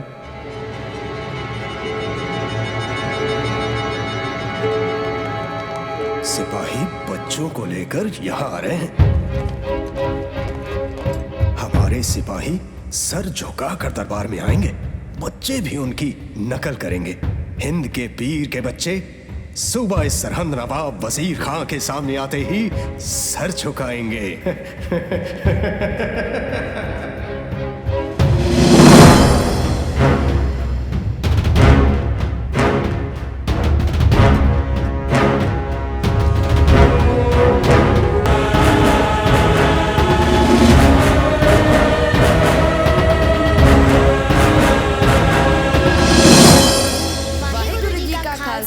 वाहेगुरु जी की फतेह। ये इन बच्चों ने क्या कहा? भाई यहाँ आकर तो हर कोई सलाम करता है। भाई बच्चों से बहुत बड़ी गलती हुई है। ये सरहद के नवाब वजीर खां का दरबार है। यहाँ आकर कोई भी शख्स किसी गुरु की फतेह नहीं बुला सकता। चलो बच्चों, नवाब साहब से माफी मांगो और अदब से सर झुकाकर सलाम करो। हम वाहेगुरु में ही यकीन रखते हैं। उस परमात्मा आगे ही झुकते हैं जो आत्मा के रूप में हर किसी के अंदर बसा है। उसके बिना हम अपना सर और किसी के सामने नहीं झुकाते। ये काफिरों की बोली है। काफिर वो जो तलवार की नोक पर अपना धर्म किसी पर थोपे। काफिर वो जो अपनी ताकत का गलत इस्तेमाल करे।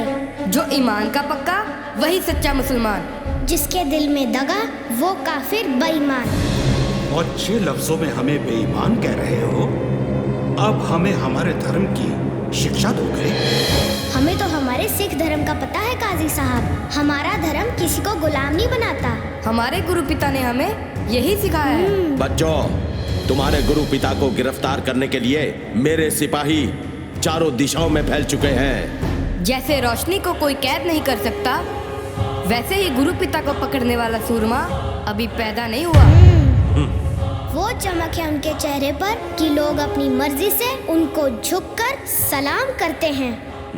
अगर आपका भी कभी उनसे सामना हो गया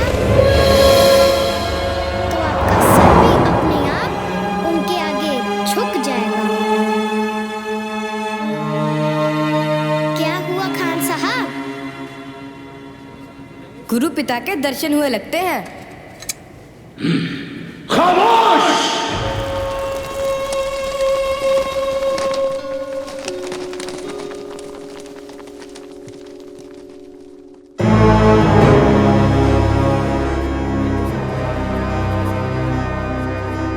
बच्चों, अब तुम हमारे पास रहो।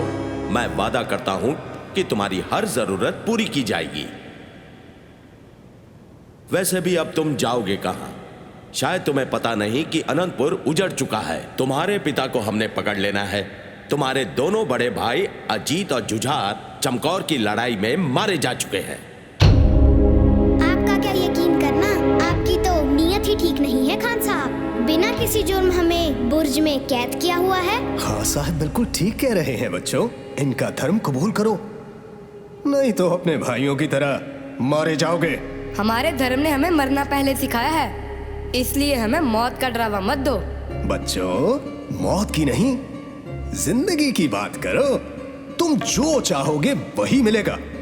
रहने के लिए ऐशो आराम और महल, राजकुमारों की तरह ठाठ बाट।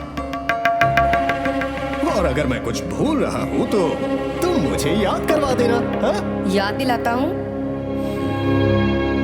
वो याद दिलाता हूँ जो मेरे दादाजी गुरु तेग बहादुर जी ने कहा था उन कश्मीरी पंडितों को, जिन्हें उनके धर्म परिवर्तन के लिए मजबूर किया जा रहा था। दादाजी ने कहा था उन जालिमों को कहो पहले गुरु का धर्म बदलो। अगर गुरु ने धर्म बदल लिया तो तुम सब भी खुशी खुशी धर्म बदल लोगे। हाँ हाँ, याद है। तो फिर जिनके दादाजी ने किसी का धर्म बचाने के लिए अपना शीश दे दिया, आप उनके पोतों को अपना धर्म कबूल करने के लिए कह रहे हो? सोच लो, कहीं कोई गलती तो नहीं कर रहे। उसकी ही विधवा, मतलब तुम्हारी दादी अभी जिंदा है। अब क्या करना है? जाओ उसके साथ मशवरा करो। कल तक की मोहलत है। वाहेगुरु जी का खालसा, वाहेगुरु जी की फतेह। ये तो बड़े बड़ों को चुप करा देंगे। ये बच्चे हैं या अफलातून? हाजिर हो।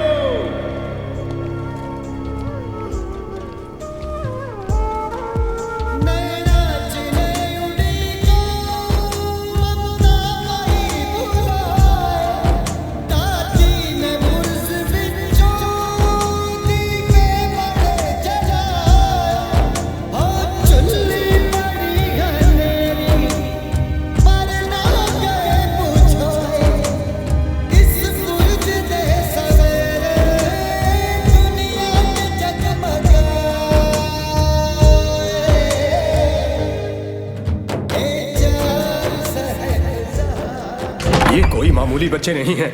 मुझे नहीं लगता कि वो मानेंगे। मैं सब मनवा लूंगा। खान साहब, ना भूलो, उनके खिलाफ कुछ भी करने के लिए आपको दरबार की सहमति भी चाहिए।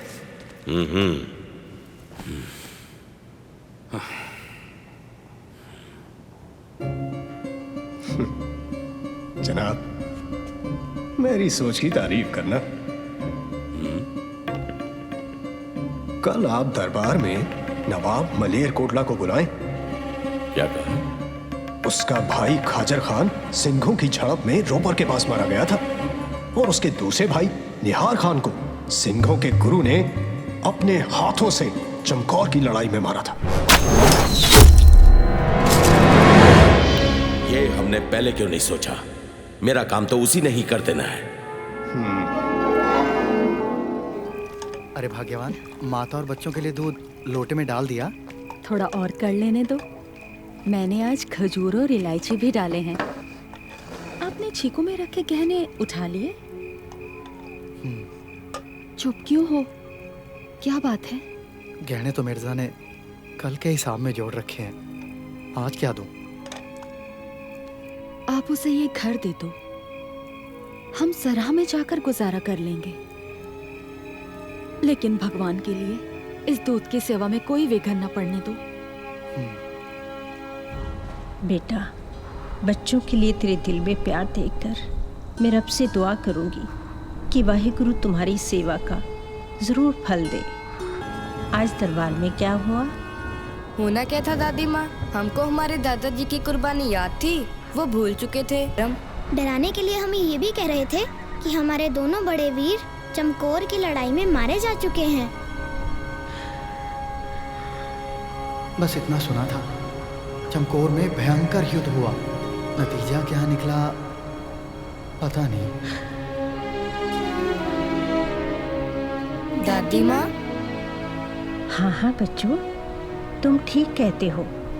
वो जो मुंह में आए कह देते हैं, ये नहीं हो सकता। हम बहुत जल्द उनके पास जाएंगे। आज हमारे बीच नवाब मलेर कोटला जनाब शेर मोहम्मद खान साहिब हाजिर हुए हैं,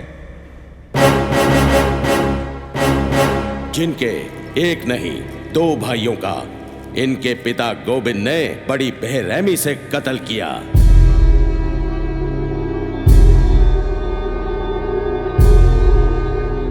तुम्हें पता है तुम्हारे पिता ने नवाब साहिब के भाइयों का कत्ल क्यों किया था? कोई गलती की होगी? इनके भाइयों ने। इतने छोटे बच्चे और इतनी बड़ी जुबान, इतना बड़ा वजीर और ऐसे नीच काम, भरे दरबार, शरेआम। गुस्ताखी की सजा मौत है। सजा मंजूर है पर झुकना कबूल नहीं। तुम्हें मौत से डर नहीं लगता? आपको खुदा से डर नहीं लगता? जुबान संभाल के बोल, बेखौफ। बेखौफ जीते हैं, बेखौफ ही मरते हैं। क्योंकि हम गुरु के सिंह हैं। सिंह? हाँ, सही काम करने वाला बंदा सिंह होता है। किसी की आंसू पोंछकर उसे खुशी देने वाला बंदा सिंह है। कमजोर की ताकत बनने वाला बंदा सिंह है। इंसाफ के लिए जिंदगी दांव पर लगाने वाला बंदा सिंह है। ओए सिंहो, इनके भाई इंसाफ की लड़ाई लड़ते थे जब तुम्हारे पिता ने युद्ध में उनका कत्ल किया। युद्ध में ना? उसे कत्ल नहीं, कुर्बानी कहते हैं। आप उसे कत्ल कहकर इनके शहीद भाइयों की मौत का अपमान कर रहे हो। लफ्जों के जाल बिछाकर तुम अपने बागी पिता के गुनाहों पर पर्दा नहीं डाल सकते। उसके गुनाहों की सजा तुम्हें जरूर मिलेगी और वो सजा खुद नवाबे मलेर कोटला तय करेंगे, जिनके तुम गुनहगार हो।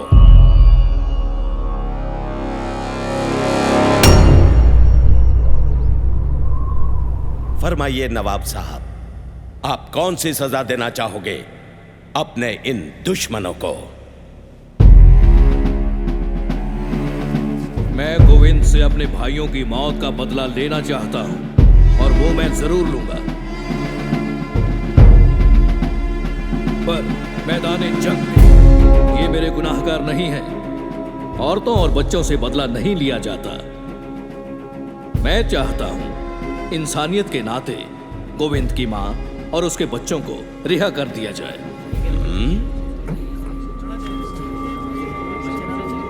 नवाब साहब ने सही फरमाया, इंसाफ होना ही चाहिए।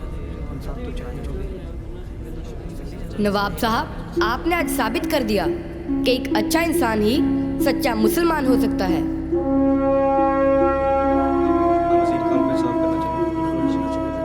मैं भी इंसाफ में यकीन रखता हूँ। नवाब साहब की मर्जी और आवाम की ख्वाहिश के मद्देनजर हम इनको आजाद भी कर देंगे, पर मैं इनसे ये तो पूछ लूं कि ये आजाद होकर क्या करेंगे? वही करेंगे जो हमारे गुरु पिता कर रहे हैं और जो सिंहों की आने वाली नस्लें करेंगी। क्या? आग आखिरी सांस तक जुल्म और बेइंसाफी के खिलाफ लड़ेंगे। वो कैसे? हम अपने गुरु पिता के सिंहों को फिर से इकट्ठा कर फौज तैयार करेंगे। सुना आपने? सुना आप सबने? इनके बागी इरादे। जो इनका बागी बाप हमारे साथ कर रहा है, वही ये बागी बच्चे करना चाहते हैं। अब बताओ दरबार में बैठे काजियों और वजीरों कि मुगलिया सल्तनत के इन बागियों के बारे में आपकी क्या राय है? खां साहब, अब तो सबकी राय एक ही है, सांप के बच्चे सांप ही होते हैं। सच्चानंद, जुबान को लगाम दो। मजलूमों के वो दोस्त हैं, नेकी उनकी पहचान है। शीश झुकाकर आदर कर, गुरु गोबिंद सिंह उनका नाम है।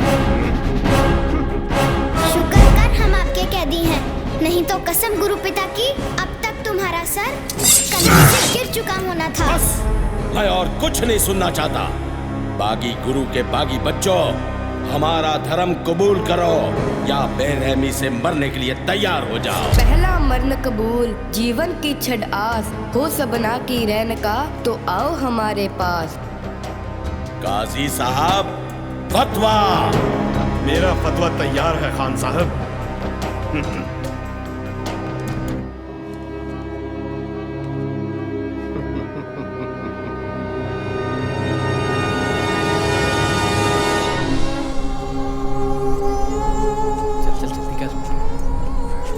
माताजी कहाँ जा रहे हो?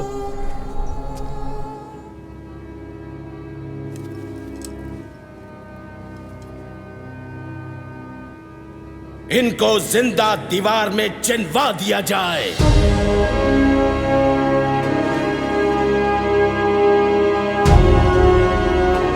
या अल्लाह, इस हुकूमत को कहर से बचा।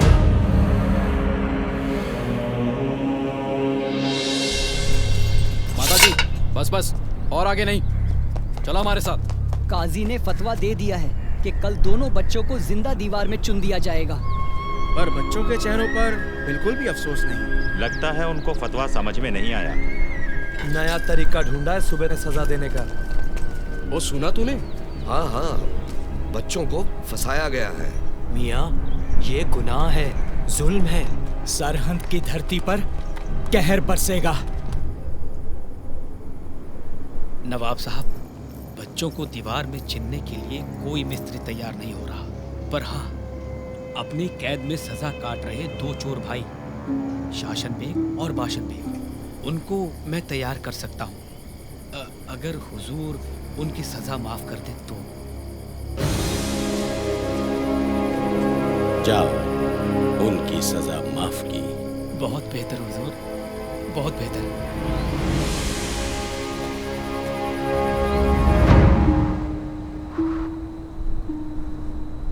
दादी माँ,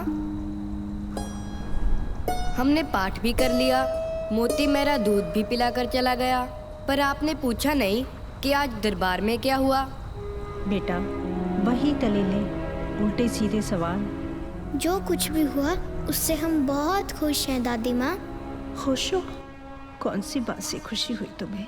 हम खुश हैं कि हम आपकी उम्मीदों पर सही उतरे। हम खुश हैं कि हमने अपने गुरु पिता और दादाजी की शान को बरकरार रखा। हम खुश हैं कि हमने जालिमों के डर से अपना धर्म नहीं हारा, आपकी सिखाई कुर्बानी को याद रखा। मुझे तुम पर फख्र है। काजी का फतवा कहता है कि हमें जिंदा दीवार में चिन दिया जाएगा। फिर क्या हुआ? जिंदा दीवार में ही चिनेगी, मार तो नहीं देंगे। हाँ दादी माँ, मार थोड़ी देंगे।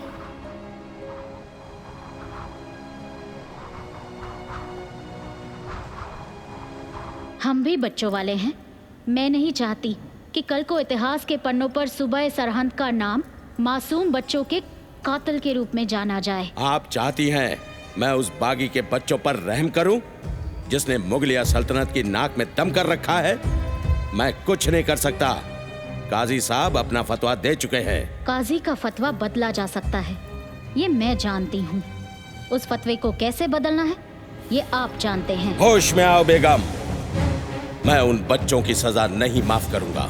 मैं नहीं चाहता कि सारी मुगलिया हुकूमत मुझे सिखों के गुरु से डरने वाला डरपोक कहकर बुलाए। तीर कमान से निकल चुका है, अब कुछ नहीं हो सकता। खुदा के लिए ऐसा मत कीजिए खान साहब, ये जुल्म है, ये जुल्म है।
ओ माता, बच्चे को तैयार कर, लेने आ रहे हैं, फतवा जारी करना है।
क्यों अपने दुश्मन खुद बन रहे हो बच्चों? अभी भी तुम्हारे पास वक्त है। अभी भी आपके पास वक्त है काजी साहब, अपनी जिद छोड़ दो, नहीं तो इस धरती पर गिरा हमारा खून एक दिन जरूर रंग लेकर आएगा। क्या रंग लाएगा? यहाँ तुम्हारी याद में कोई महल बन जाएगा। जल्लादों, इनको दीवार में चिन्हना शुरू करो।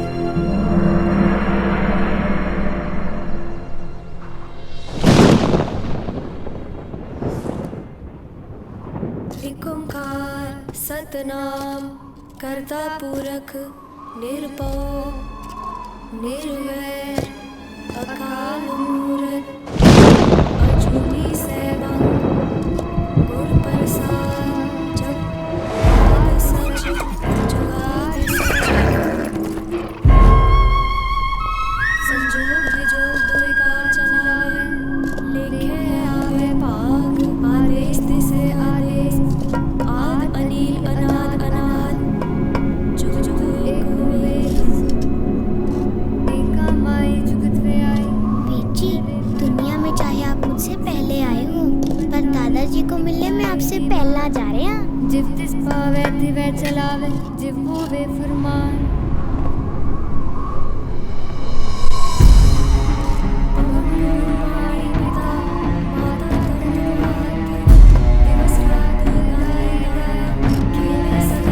सोच लो, अभी भी बहुत कुछ हो सकता है। चंगे आया बुरे आया वाचा तरन दूर करनी आपो आपनी के नेड़े के दूर चंगे आया गए संकट काल नारद के कुछ के छुटी नाल।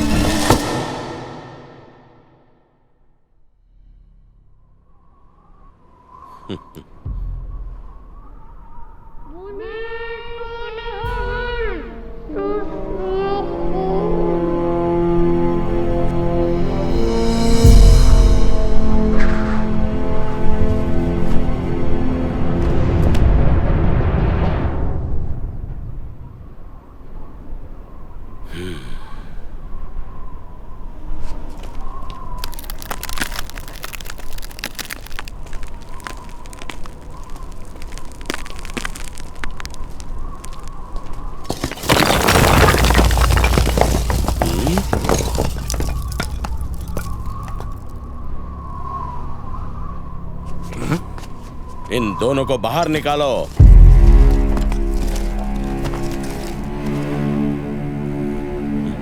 ये दोनों तो अभी जिंदा है खान साहब।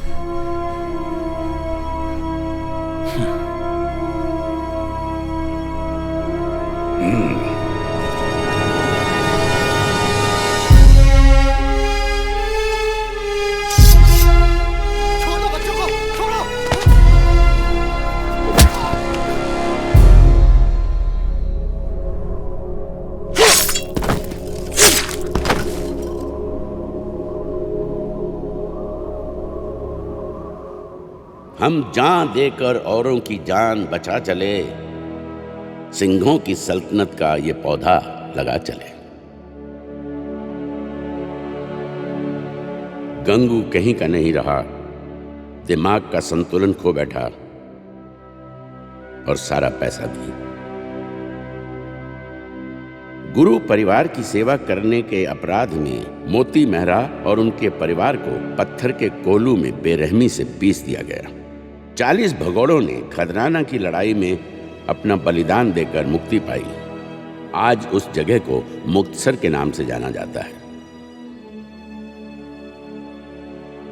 और सिंहों के साथ माई भागो भी गुरु साहब के साथ नांदेड़ पहुंची और खालसा पंथ की सेवा में जुट गई।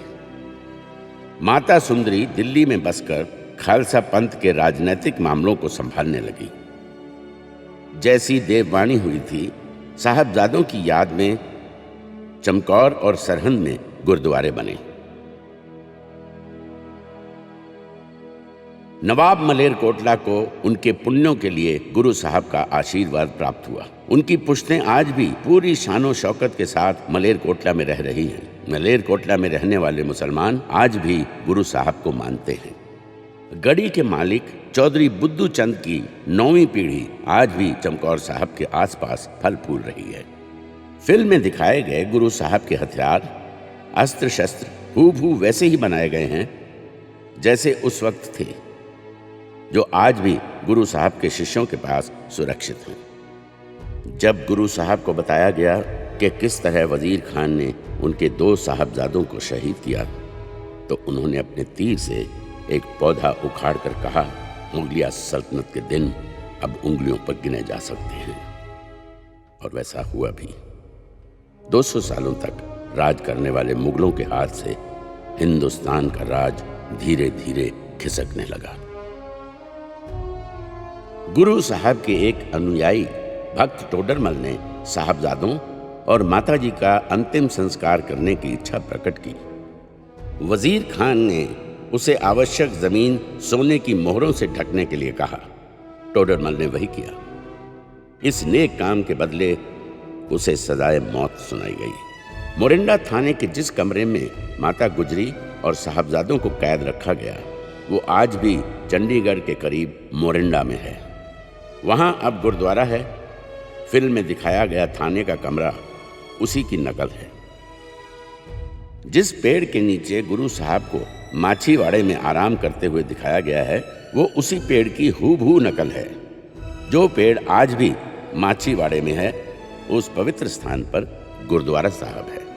हमेशा बुराई पर अच्छाई की जीत होती आई है और होती रहेगी।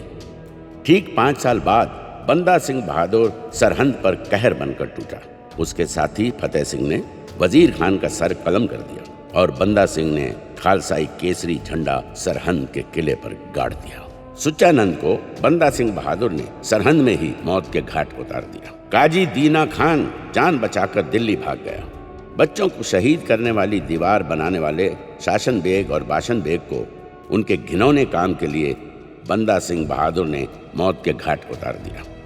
सिंहों ने सरहंद फतेह कर वहां रहने वालों को कट्टरवादी मुगलों से मुक्ति दिलाई। लोगों ने जी भरकर खजाने लूटे, पर बंदा सिंह बहादुर ने वो बेशकीमती खजाना ढूंढ निकाला। वो दीवार जिसमें साहबजादों को जिंदा चिनवा दिया गया था, घुटनों के बल बैठकर उस वीर ने नम आंखों से उन 2 वीर साहबजादों को श्रद्धांजलि